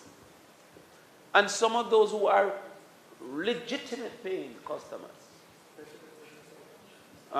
South Manchester might be so. And then it might not be just theft, just the number of persons, the total usage of kilowatts. JPS then says there's greater profit to be gained to prioritize A, B, or C. So that is why rural electrification became very important. Because it needed to build out that set of individuals that would not have gotten the access. Another context is the importance of electricity. They said many of us here would not know about 1988 and the realities of 1988. But the dependence on energy were not the same in 1988. So even if it took multiple weeks, the displacement was not equal. And I find great disrespect in an advertisement from the JPS that have stated that you soon get back to your TikTok, as if that is the central concern. I can speak to many small chicken farmers that have lost their chicken due to no ability to freeze it. 60 chicken, 80 chicken, spoiled. And persons may say, why don't give it away? Well, they only can give away enough to cook that day, because nobody has the ability to store. And that has caused for many to be incapable to restart, because all they had been lost. There are others, Senator Abka, who should have killed the birds at 6 weeks, that have kept them alive to 9 weeks with the expense of feeding them. Huge birds. And then those birds are not as tender. They're moving to turkey stages. And the coop that should have generated a turnover to where their new birds is 3 weeks to catch back to school at 6 weeks. Yes. That coop You know that it. cannot be used. You know that it. In addition, there are some who are egg farmers. I don't know none of them. Whose birds, yes, you know none of them. To lay effectively must eat for 16 hours. Yes. And so the bird eats when the light is on. Presume it's time to sleep when the light is off. So they're constantly sleeping now? And not eating. The newspaper has reported that the layer industry has lost up to 30% of performance, not due to death by hurricane, He who feels it but due to electricity outage, which is reducing eating time, temperature control. And then there are some elderly who depends on refrigeration for their medicine. Yes. So an ad that says you soon get back to TikTok. It's trivialized. I don't reach the bartenders whose liquor that was on ice on the fridge has now been spoiled. And some of us here with a little savings won't understand how impossible it is for these day-to-day survivors to restart when they lose their one-day effort. And so when I hear this, you soon get back to TikTok, it hurts me because it shows that these people have limited understanding of the impact and importance of the people who have a bar. But also those who had planned their own robins. And buy up stuff and promote and pay for advertisement. And it cannot be held in some places even today. I visited St. Elizabeth yesterday and was invited particularly to an area called Crawford Mountain for some reasons unknown to me. There was still falling poles and falling lines. Not just a lack of electricity, but the dangers. There was still blown off zinc itching up on some wires. And I am not going to buy the argument that we transfer the blame to the worker or they're putting in effort. I have seen all the workers putting in effort, but the decision of how much workers is not the workers' decision. Nor the remuneration that would encourage workers to participate. And before the president asks what that have to do with the bill, solar speaks as well to grid participation. Because there is now a motivation among many for grid separation that we cannot depend at my farm and at others on the grid. So we should now invest in solar. And not only invest in solar, which at my original investment was what you call grid tie, but now go to total separation, which means batteries.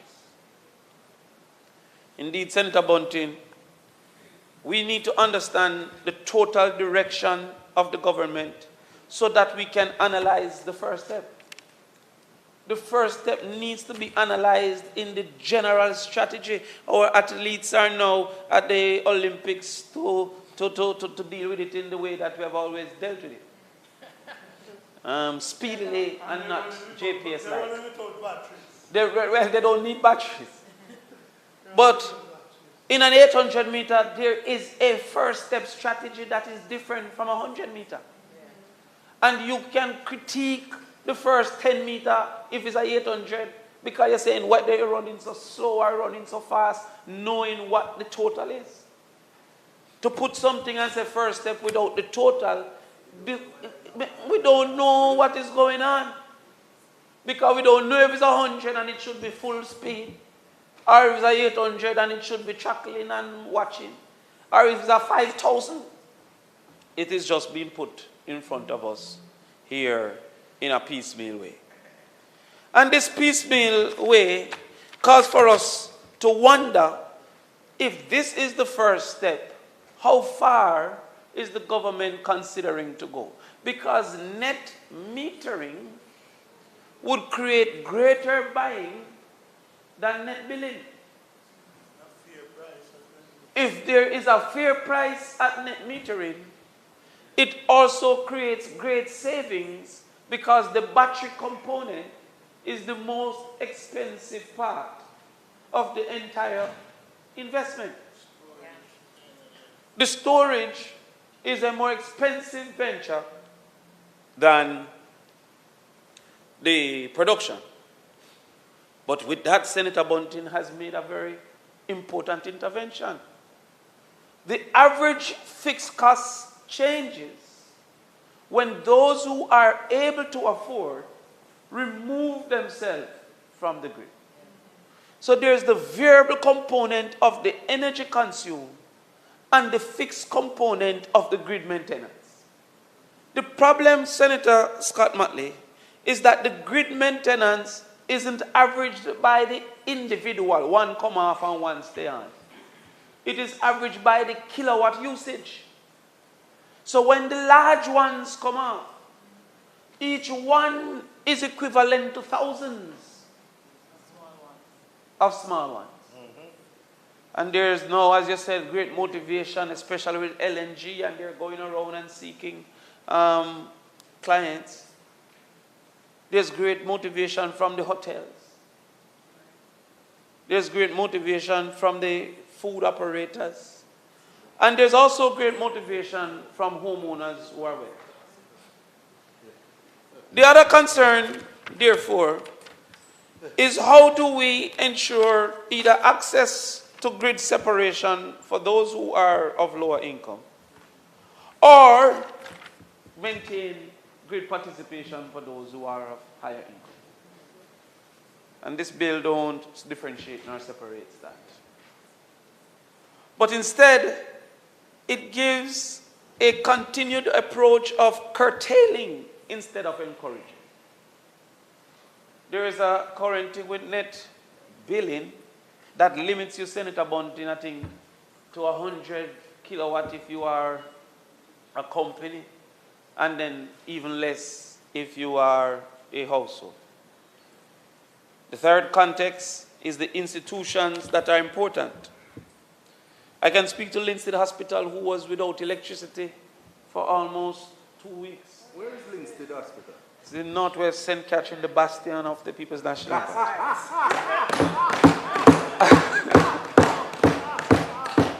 But not only was it without electricity, they had to borrow a generator.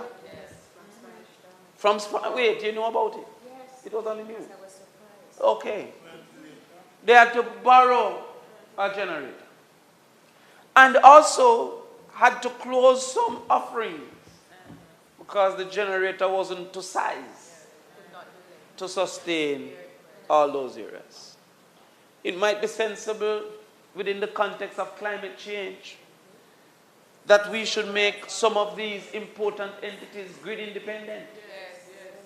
Because as I've heard the Minister said of Finance, he's only releasing 5 billion when the Minister of Agriculture said he needs 10. That's just agriculture. And I am saying that the school, the Ministry of Education need 1.7. That better come out of the 5 first.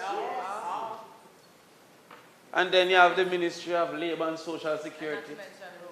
But we have to talk about the Ministry of Security, because the Ministry of Security clearly needs some if you don't have any generator at these places. But the Minister of Finance had one good point. We're only at B. Burial. And so God forbid if one more should come before we get to Z. And so if you make me worried, you say 2. If 2 come, boy, it would be disastrous. And so within the context of where we are, grid separation might be important for schools too. Because many, Senator Dana, summer schools were postponed for summer.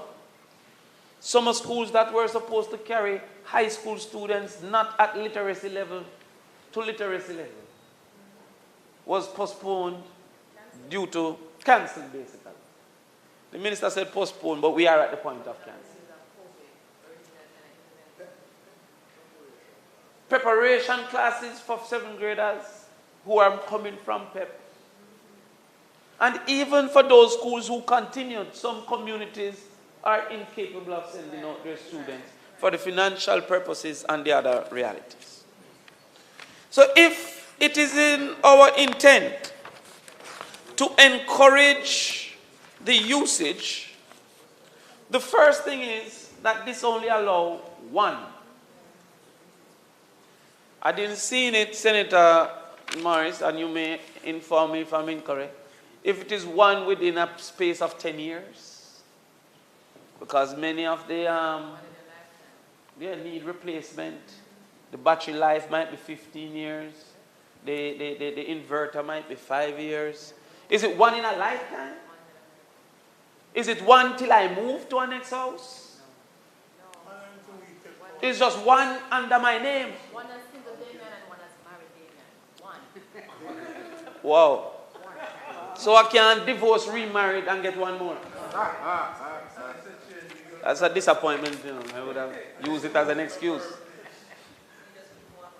So that is what I'm saying now. My excuse have been taken away. But also with the technology improving, that you may want to upgrade. That's not encouragement. Encouragement would say, if I want to expand next year, come back. So that our footprint, which Senator Samuda speak to, our climate change contribution, what you call it, carbon footprint, must get to a toe print by putting out multiple investment. Yes, a smaller print. Size 8 instead of 10. Yeah, a toe print. But understand what I'm saying, that this bill suggests that if I have the ability to invest, and my mom who's retired, and therefore not paying taxes, I can't put it on for your house and make a claim. Stuck to me alone. Well, if I would not have been my primary residence. So if I choose hers, I cannot do mine. And if I choose mine, I can. That don't sound like we find climate change important. If you're talking about growth. Yes. Because the bill is saying that we want to get as much solar as we can get. But the clauses are saying we're curtailing you as much as we can curtail you. Because in many houses, you see, some of them don't understand quarter bread. Big July, one squeeze of toothpaste. But how much houses have a shop attached to the house? And this bill is saying that if you have a commercial entity, Yes. Which could be a Falco. which could be a hairdresser on the veranda around the back, which could be a dressmaker. If we want more and more and more solar, why are we hindering the qualification?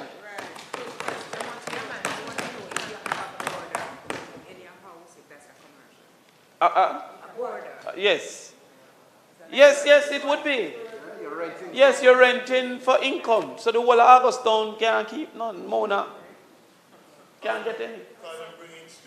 But my experience as a boarder with Senator Braham, it wasn't economic because he got no payment. But if stress is of value, he was well rewarded. But our first experience was on one side of a house owned by somebody else. See, he remembers, he's smiling at it. He remembers how far we have come. That him have a house and I have a house there.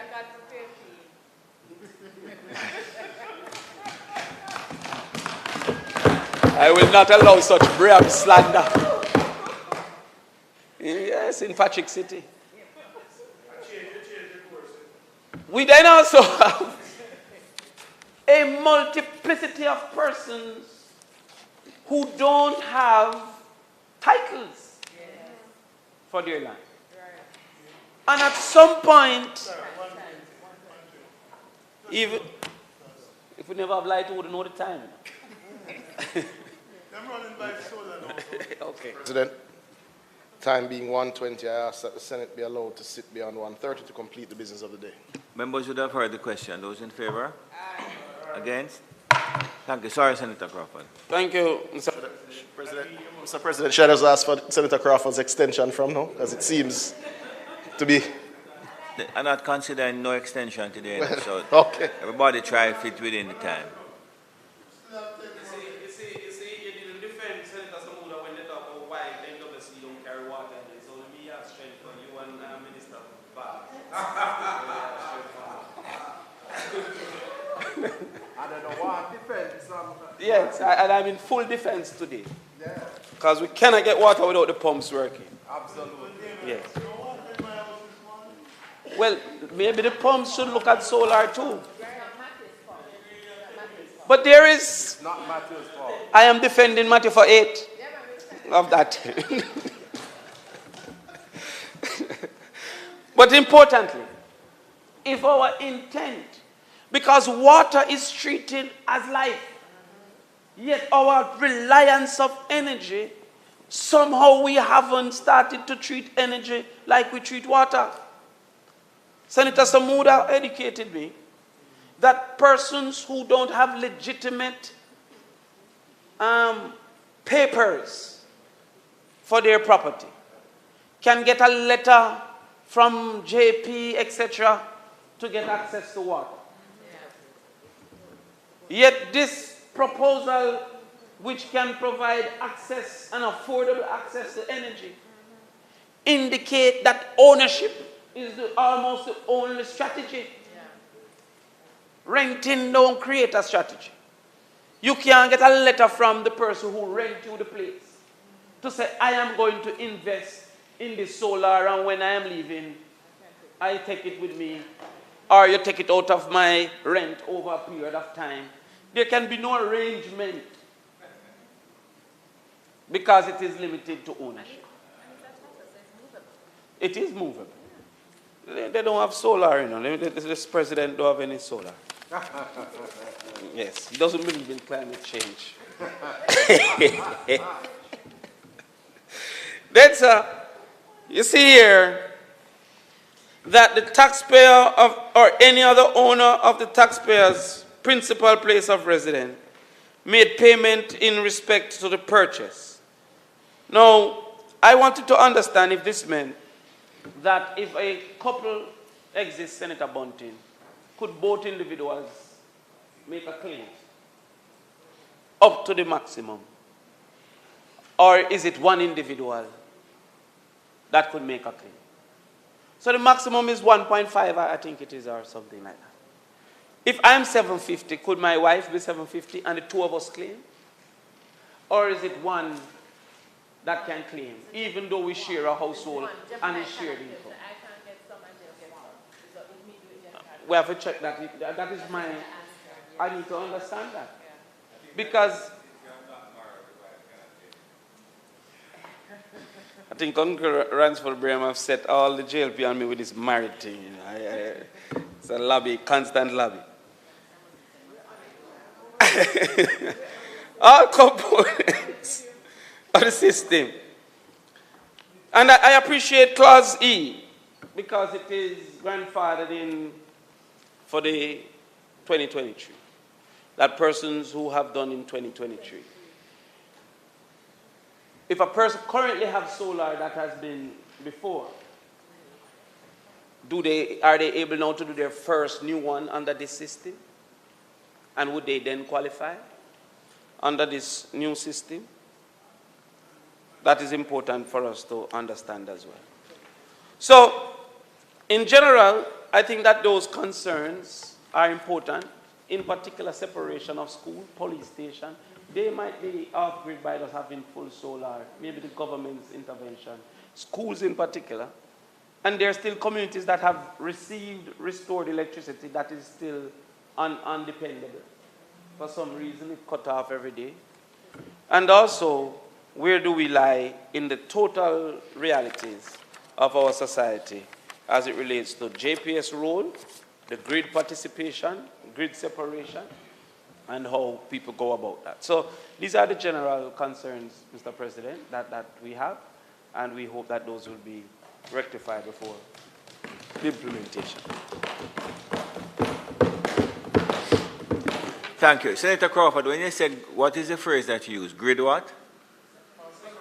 Which is when you are generating sufficient electricity that you can come off of the grid. Senator, Minister?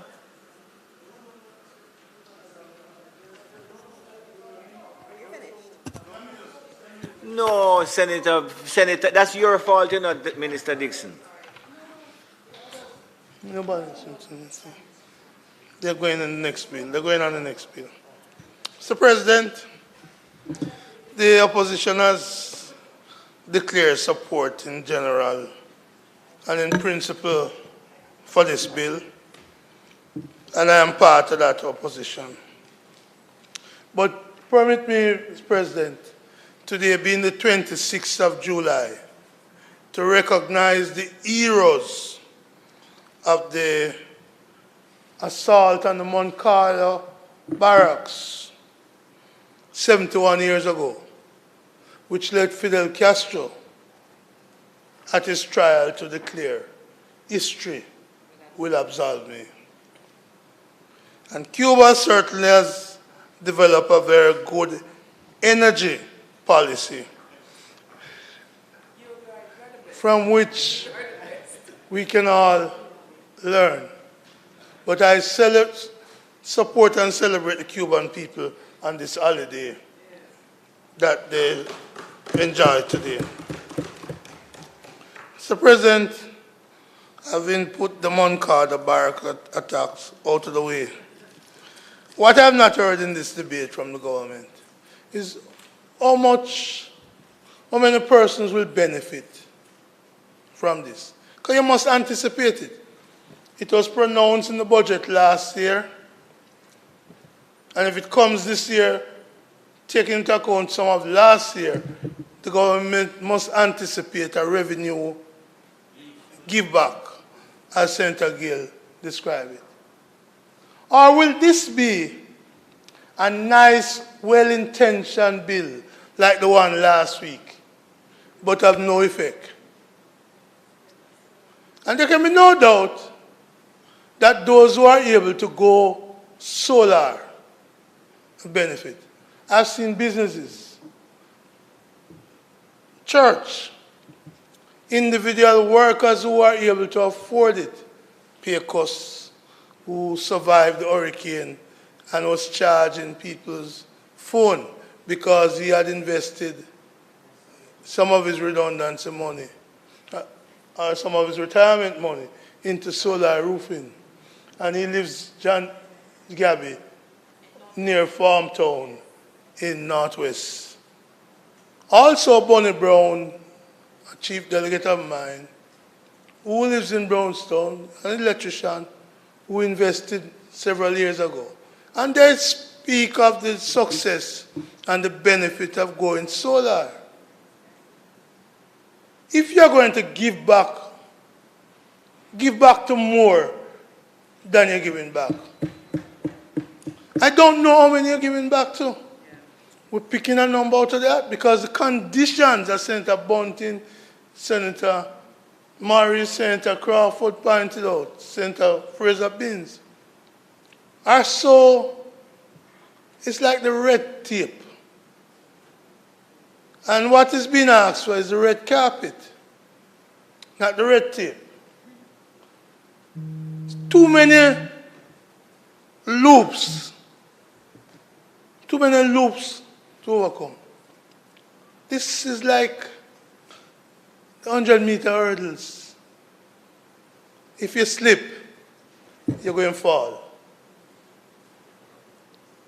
And so, I'd love to know how many persons are going to benefit. What's the give back, so to speak?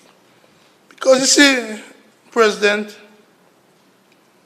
there are those who argue that this is the first step.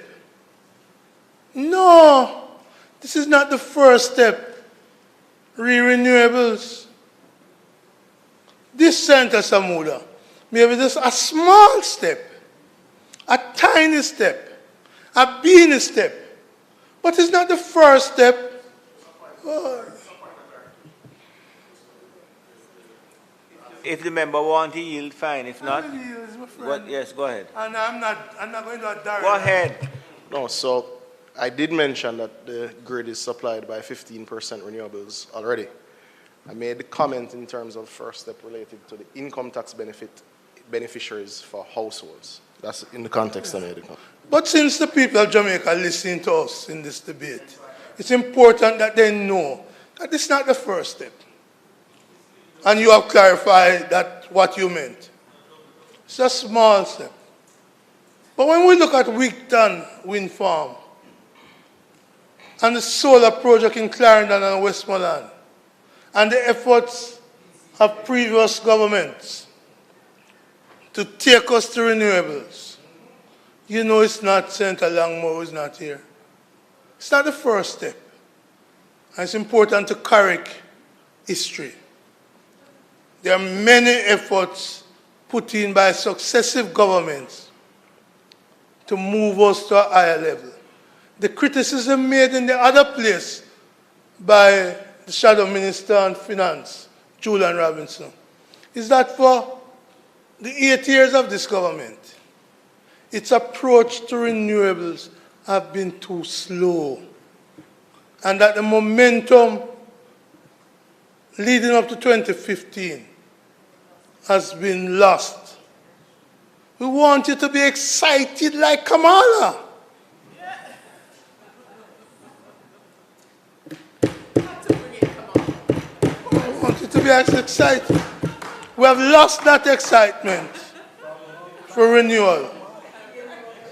We have lost the excitement for renewal. And we therefore ask you to step it up. to pay more attention. We see recently announcement in London that we may be fortunate to have found Isle of Shore. It's a pity the announcement was made in London and not in Kingston. And I don't know if they were paying homage to you, Senator Samuda.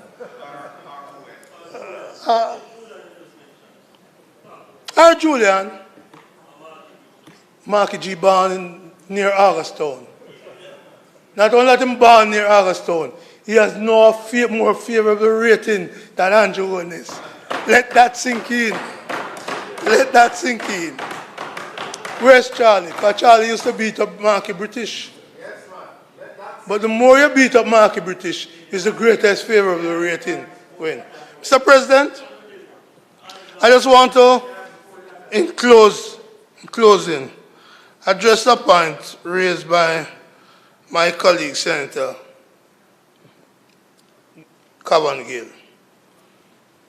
It would be good if more workers than Pecos and Bonnie and a few others work in the bauxite sector, fairly well paid through our efforts. And I use our meaning, not UAW alone, you and mine. And, you know, Mr. President, yeah. So we have, and our other friends, yes. So we have worked to make those workers be relatively highly paid, and can get there. They have shown the way that is possible. But I would not describe what is in this bill as any great benefit to the workers of the country. There are some things we need to do in amending the Income Tax Act, which is what we're doing here today, that will benefit the workers. And I outlined 3 things for consideration by the minister. So when the minister comes next year to make another announcement, like he made this one last year, he may consider them. First, the minister. Workers represented by Senator Gill and I, who get uniform and laundry, still get the same tax credit as when Omar Davis was Minister of Finance. That's a long time ago. I invite Senator Gill's support to call on the Ministry of Finance and the Minister, our friend, to make a give back to those workers whose uniform and laundry are taxed. Raise the threshold for them. Second issue that would benefit workers, Mr. President, if we're really talking about benefiting workers, is the issue of a 1971 order made by, under the Income Tax Act in respect to termination benefit, made by Mr. Siaga before he was Prime Minister. It's a long time ago. At that time, when that order was made, Senator Gill, there's no GCT. There's no education tax. And those workers, leave him alone. No, let him, he's not capable of having decorum. Sorry. So let him be as he is. Those workers who would benefit from that. That order was made when there's no industrial dispute tribunal, for example. So if a worker, Mr. President, goes to the court and sue for wrongful dismissal and gets an award of $10 above the tax threshold, that worker receives the full $10.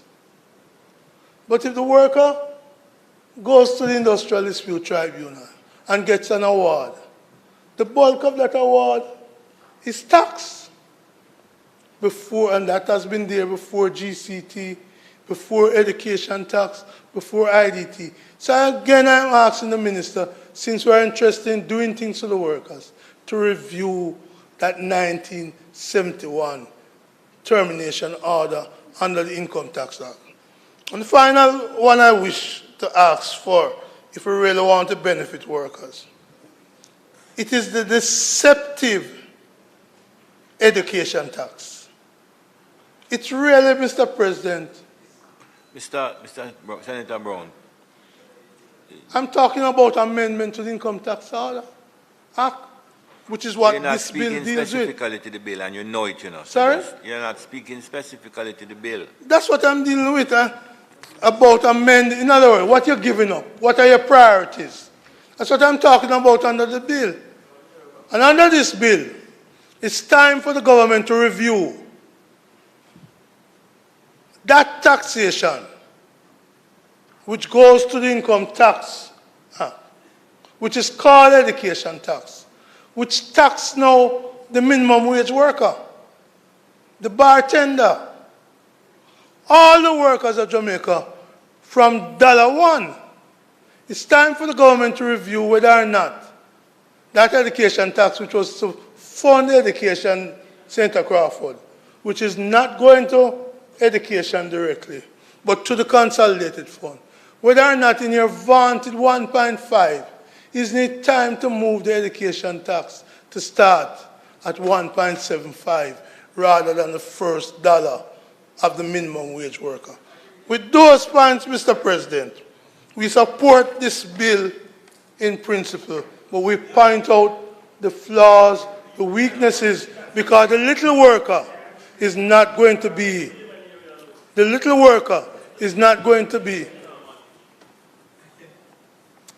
lack of decorum continues, Mr. President. The little worker is not going to be the beneficiary of this. And so again, I close with the question I asked. How much are you giving up? And how many people in reality will benefit from this? May it please you, Mr. President. Thank you very much, Senator Brown. Minister, 1 minute. Anybody else? Nobody else, please. I beg. Thank you, Mr. President, and thanks to everyone for their contribution on this very exciting bill. I didn't know it was going to be this exciting, but I guess solar is. It's the I thank you for your contributions, and I did, as usual, listen to what you had to say, and I will respond to the ones that are relevant to the bill. There were a lot that was said that's not related to the bill, and so I'm going to focus on the ones related to the bill. There was a discussion around lower income residents and individuals and whether or not they have been thought through and thought about, noting, and also there was one that related to that in terms of NHT schemes and whether or not persons can benefit who live in NHT schemes. And it is, what was it?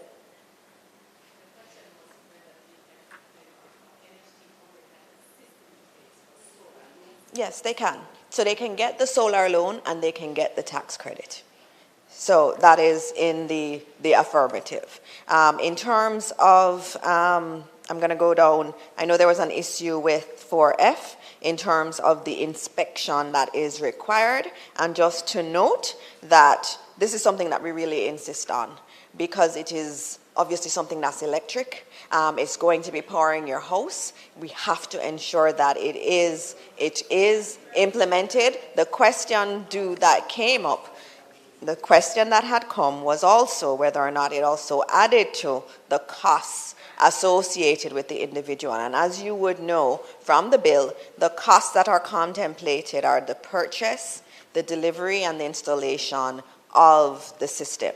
And what we are putting on the table is that that is broad enough to also cover the cost of inspection. And we will follow up to ensure that that is also contemplated going forward in terms of the administration of this this initiative. In terms of small businesses, that was a good point that was made, and it is something that we will obviously look at in terms of incentives for small businesses. We all agree that small businesses are the engine of growth in any country, and so if we are looking at renewables more broadly, small businesses are an area that we also do need to contemplate. So we agree with you there. There was one point that was made about, you know, only 1.2 million. Shouldn't it be more? Could it be more? Of course, it could always be more. But we also believe very much in fiscal prudence.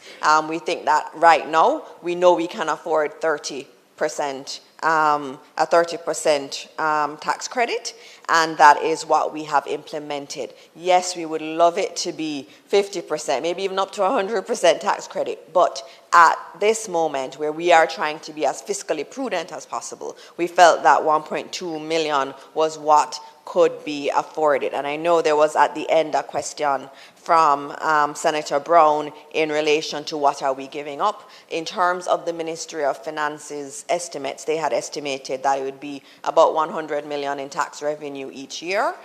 It could be more depending on take-up, but it was 100 million that was contemplated. They saw 120 households per year taking it up, but of course that could increase. 120 households, so that could be, you know, each household has 4 to 6 people, so, you know, about maybe up to 600 people really benefiting from it per year. Going back through the questions that were made, there was one in relation to why does someone have to have their property taxes paid up in order to benefit. And I would just note that in terms of the Tax Collection Act, in terms of the Income Tax Act, and in terms of the Fiscal Incentives Act, that principle of not being in arrears when you are benefiting from a tax credit is mandated. And so they are acting consistent with those pieces of legislation. Also to note that someone had asked, I think it was my great colleague who wants to fall asleep on me and is in pink, who's looking lovely in pink, and I was about to buy a suit that same color, and I think it's a beautiful color. Yes. But there was a question about, you know, if you had an older system and so on. Upgrades and replacements are contemplated in this bill. So not to worry, upgrades are. In terms of the whether or not Senator Crawford is going to get married and want to submit a dual application with his wife, it is clear only one applicant can apply for the credit. But if your wife purchases some of it, you know, she's a nice independent woman and wants to purchase some, and you purchase maybe less than her, you can submit receipts even if it's not in one person's name. So all the persons in the property who have contributed and maybe made purchases can submit the invoices, but it is one primary person who is applying for the tax credit for that particular property. So I hope that clarifies it. There was one other thing that came up.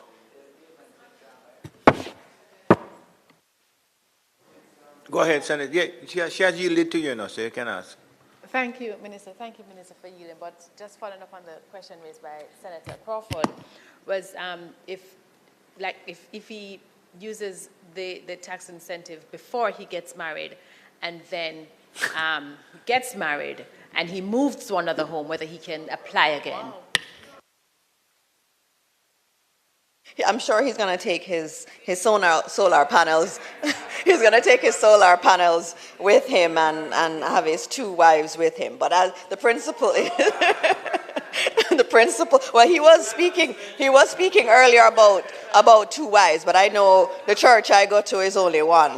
Only one spouse you can have. But in terms of it's...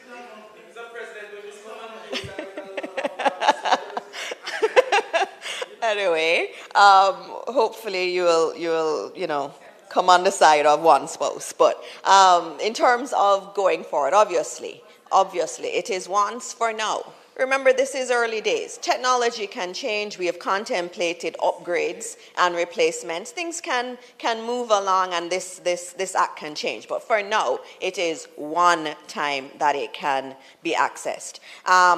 In terms of the piecemeal, I heard that word, and I heard hodgepodge. Those were words I used to hear from my grandmother a lot too.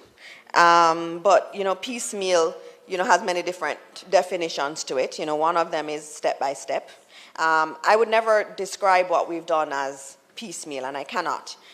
Because when I think about it, and you look at the actual facts on the table, solar systems. So you spoke about individuals who are in the solar installation business and in purchasing those systems. Solar systems are exempt from GCT. And there is also a suspension of duties upon importation. So for those who are in the business of supplying solar panels, there are some incentives that are there already. In addition to that, these businesses can expense all of the costs that are associated with providing these items to their customers. So that's a very good incentive for anybody who has a business, knowing that you're allowed to expense your costs.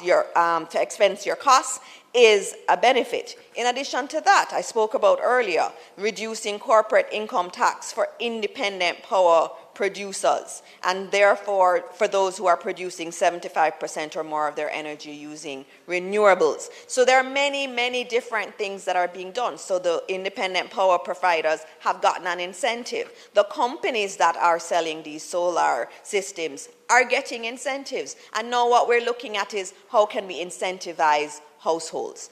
And you have also said maybe the next step has to be how we incentivize small businesses. And so for me, this is a step-by-step process. I would never call it piecemeal. I think what you meant to say is that this is pragmatic execution, not piecemeal. Pragmatic execution. We're executing within the framework that we have, within the fiscal space that we have, and doing it in a very responsible manner. And so, Mr. President, as we pragmatically execute on our vision for use of more renewables, I ask that the bill be read a second time.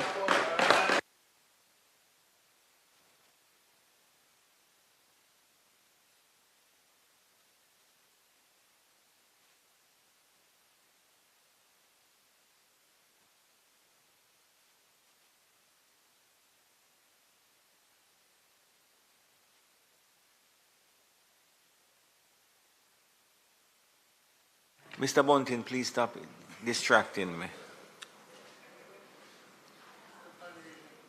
The question is that the bill be read for a second time. Those in favor? Against?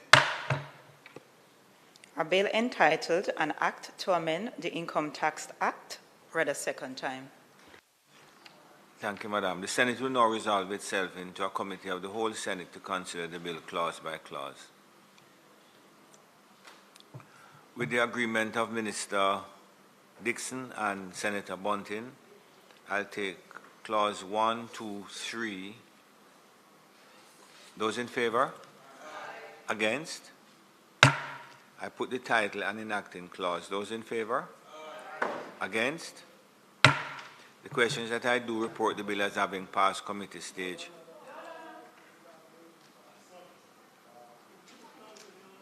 What, Senator Bunting?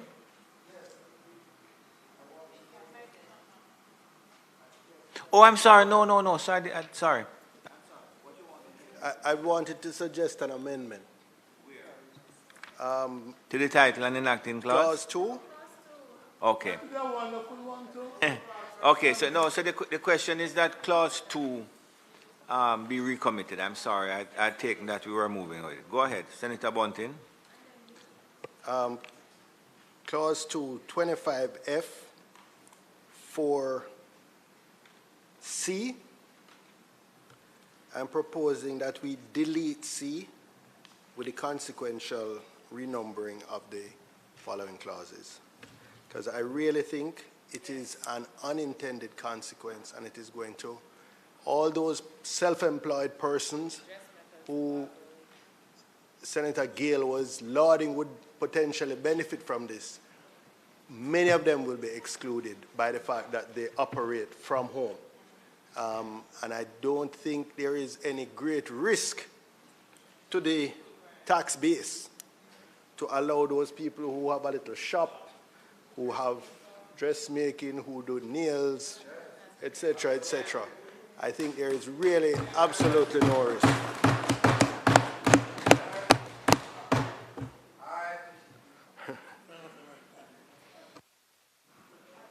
Senator Bunting is making a proposal for an amendment. Minister, are you prepared to entertain it? Do you want to respond to him? Sit. Sorry, Mr. President. In terms of the principal place of residence, I know that was one that was very important, and you're saying 4C. That's the 4C, yes. Yeah, 4C, the taxpayers, and not being used for any commercial purpose. And that was really very important because for the Minister of Finance, they had wanted to ensure that it was for a residential home that was for residential purposes, primarily for residential purposes. We do understand that there may be people who may be growing things in their backyard or who may have a chicken coop, but in terms of this clause, I think this is one that we do want to keep in terms of the principal place of residence is not being used for commercial purposes. Remember, we've also said that for small businesses that we were going to be looking at an incentive structure for small businesses. And so that would take care of those who have small businesses, whether or not they're at home or elsewhere. But for this bill, it is for your place of residence. That's what this bill is for. Minister, I think what Senator Bunting is trying to say is that you have a significant number of Jamaicans who work and live at home. So you have your dressmaker that has a room, you have your barber that has a room, you have the shopkeeper that lives there but also operates a shop. And by virtue of this provision, even if you think, for example, at your dressmaker, let's just look at our dressmakers, for example, who use electricity for their trade. You are excluding such a person. I think what he's saying is we need to consider it. If you're not prepared to delete, perhaps I can propose another amendment for your consideration, which is... Because I'm not suggesting it should be the principal. Yes. I agree with that. Sir, Pedro, your mic not on. Well, I'm not, Minister, suggesting that you should delete the fact that it must be the principal place of residence of the taxpayer. What I'm asking is to allow where that principal place of residence has some commercial activity taking place there, it should not be they should not be disqualified, because these are not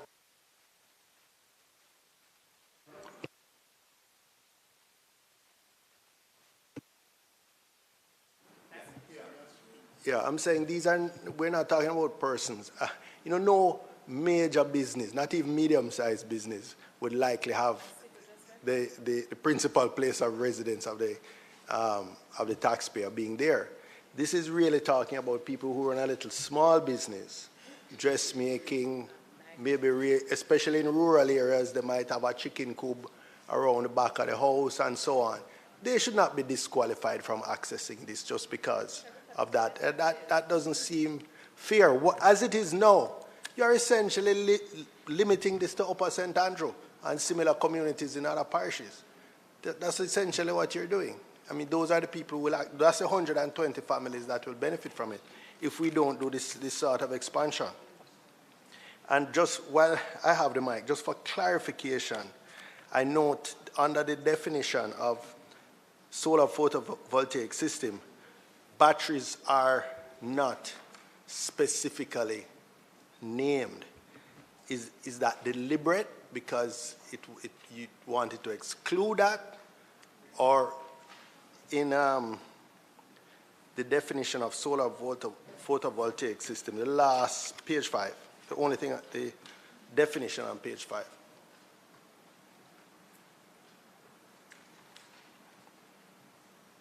Because the battery is a major, often the major cost But it would, other electrical would cover it. Sure. It's just that batteries are the most expensive. All right, let's take this thing one step at a time. Senator Morris, deal with the issue of a proposal from Senator Bunting in relation to C, because as I understand it, unless you want it to modify it, there is a proposal from Senator Bunting that Section 225F 4C be removed. That is the proposal by Mr. Bunting. You want to address it? Mr. President, I was just going to say that based on the discussions with the Ministry of Finance, that was a key area that needed to be maintained in it. We could look at it another time, but in terms of this bill and in terms of the allowances that have been made in terms of the 100 million, this is going to be very important. I mean, separating out what's for commercial, what's for residential, does add complexity. Okay. And as I said, we will be doing something, we'll be looking at small businesses also. So, Senator Bunting, you're maintaining the it, but if it's not going to be considered, but there was a second approach. Okay, so I don't need to put your proposal to a vote then? No, because okay. I think... Senator Fraser-Binns, I think you were saying something.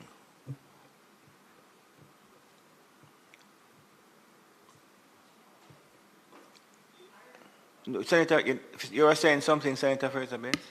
Yes, I've lost that, but I do have something that Minister did not address that I'd like her to. Hold on, no, so in relation to C, you're moving on from that?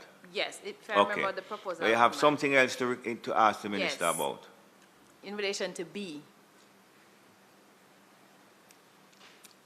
B, yes. The taxpayer is an owner of a taxpayer's principal place of residence. Yes. Okay. Minister, I had mentioned earlier about the whole ownership structure in Jamaica. And just from my understanding, and for those who are listening, if you can explain whether for the purpose of the application here, that owner would be the registered owner or just an owner, meaning you could have a common law title, you could have a survey diagram, it could be family land. Can you just explain what is meant by owner here? Assuming that this means, well, I'm not assuming. What I've been told is that it relates to registered owner. That is what that is meant to mean.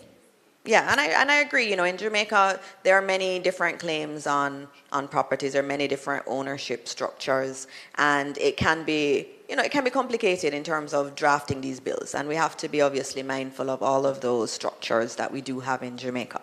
In terms of this particular bill, which is, as you said, some people have said, you know, it's a part of a broader approach. It is a start in terms of on the residential side giving tax credits. It's not something that we tend to do in terms of these types of tax credits. And so, you know, this is a start. It is a start in terms of the tax credits. There could be adjustments that could be made in other parts, but I do believe that we need to give it a chance to see how it plays out, to see whether or not we can actually have this work and start giving some tax credit to some individuals. And over time, we can look at whether or not we extend certain definitions. Right now, it is defined as those who are registered owners. And you can be, there can also be owners of unregistered land, that is covered and that is understood in the definition too. It's not, which is where I want to head, because again, using the example of NHG, and I understand it's the first time, and we have to take it in phases, but we also have best practices that we can utilize when we're making these bills. And I would suggest, Minister, that we could look at the National Housing Trust model, because it recognizes registered owner and unregistered owner. In other words, people who have like common law title, and there's a whole process that they go through to help them. And that's because we can't escape the fact that in Jamaica there are a number of homes that are family and generational land, and there is no dispute as to title. You know, and this is one of the things that NHD does, is when you apply for unregistered land, they can also help to facilitate you getting registered. These are things that we can look at. So I would prefer, Minister, that we do not put ourselves in this tight hole to say you have to be a registered owner, but at least there's some consideration that is given so that when the application is done, the person reviewing the application can look at the nature of the ownership, because once you can prove ownership or a good root of title, then I think that ought to be a consideration and not be limited just to a registered owner. I know I'm not asking for an amendment, I'm just saying it's something to consider when you're giving your policy directive. Thank you very much, Senator Fraser-Binns is not asking for an amendment. So I can now put clause 2. Those in favor? Against? I put the title and enacting clause. Those in favor? Against? The questions that I do report the bill as have been passed committee stage without amendment. Those in favor? Against?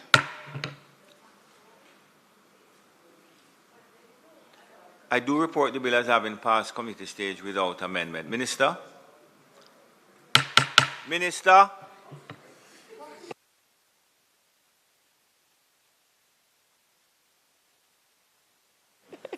Thank you, Mr. President, and thank you. Mr. President, I ask that the bill be read a third time. Thank you. The question is that the bill be read for a third time. Those in favor? Against? Madam Clerk? A bill entitled An Act to Amend the Income Tax Act read a third time and pass. Thank you very much, members. The Senate will now rise for 1 hour to allow the staff of the Parliament to refresh themselves and to recompose themselves. Yes, Mr. Samuda. President, you'll recall our conversation, read a motion related to the reports from the Regulations Committee. Just to take that before we break. It'll only take a couple of minutes. Thank you, President.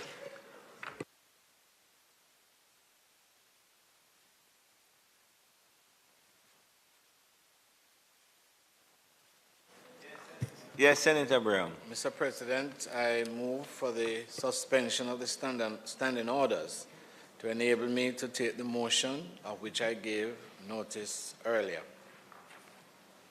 Members would have heard the question. Those in favor? Against? Mr. President, I will take my cue from what has transpired earlier and the suggestion that this matter should not detain us. But, Mr. President, at least not for too long. You will recall that under the NHT Act, there are special categories of persons that when a scheme is developed, that they are specially designated for assignment of houses. These persons are entitled to, I understand, to participate in the regular pool, but having regard to their category, whether by negotiation or vulnerability, these are set aside. And, Mr. President, these include trade unions, young adults, for example, members of the Nurses Association, Teachers Association, and, of course, the Jamaica Constabulary and the Jamaica Defense Force. And so these orders seek to provide for these categories. The numbers are not large, but they are useful, and I think that they are beneficial to the members of those associations, unions, and categories. And consequently, I would ask that the three orders be accordingly approved, Mr. President. Thank you, Senator Brown. Senator Brown? I believe the Regulation Committee have agreed. But I note that there's a stranger on the committee, and I would hope that we could fix that so that the committee reflects members of the Senate and no longer those who sit not here with us. Thank you very much, Senator Brown. So, Senator Brown, You are requesting that the report be adopted and approved. Is that it? I'm sorry. So, yes, Mr. President.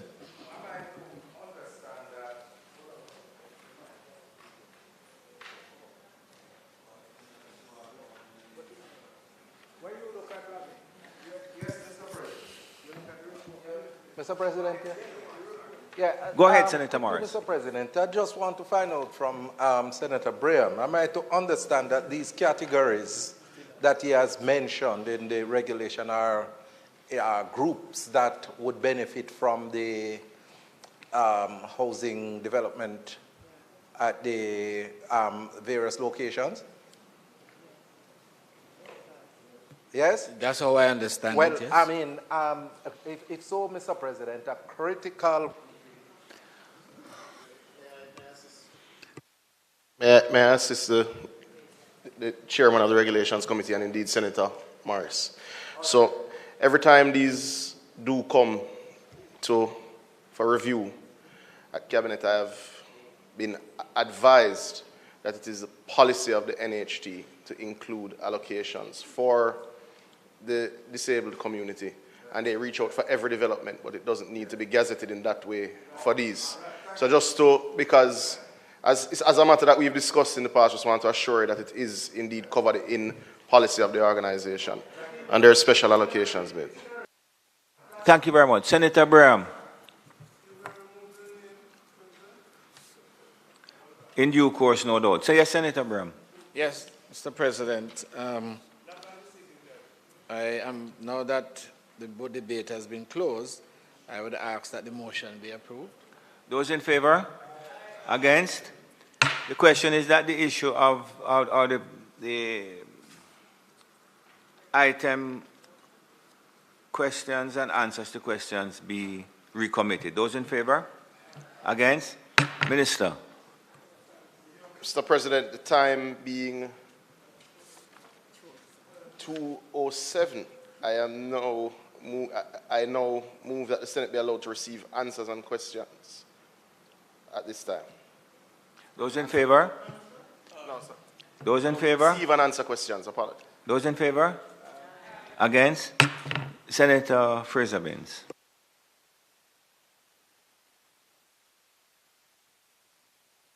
Mr. President. Thank you, Mr. President. Mr. President, I beg to give notice that at the expiration of 21 days, I will ask the Minister without portfolio in the Ministry of Economic Growth and Job Creation the following questions in my name. Thank you. Thank you very much. The Senate will now rise to allow the members of the Senate and specifically the members of the clerk staff to refresh themselves until 3:09.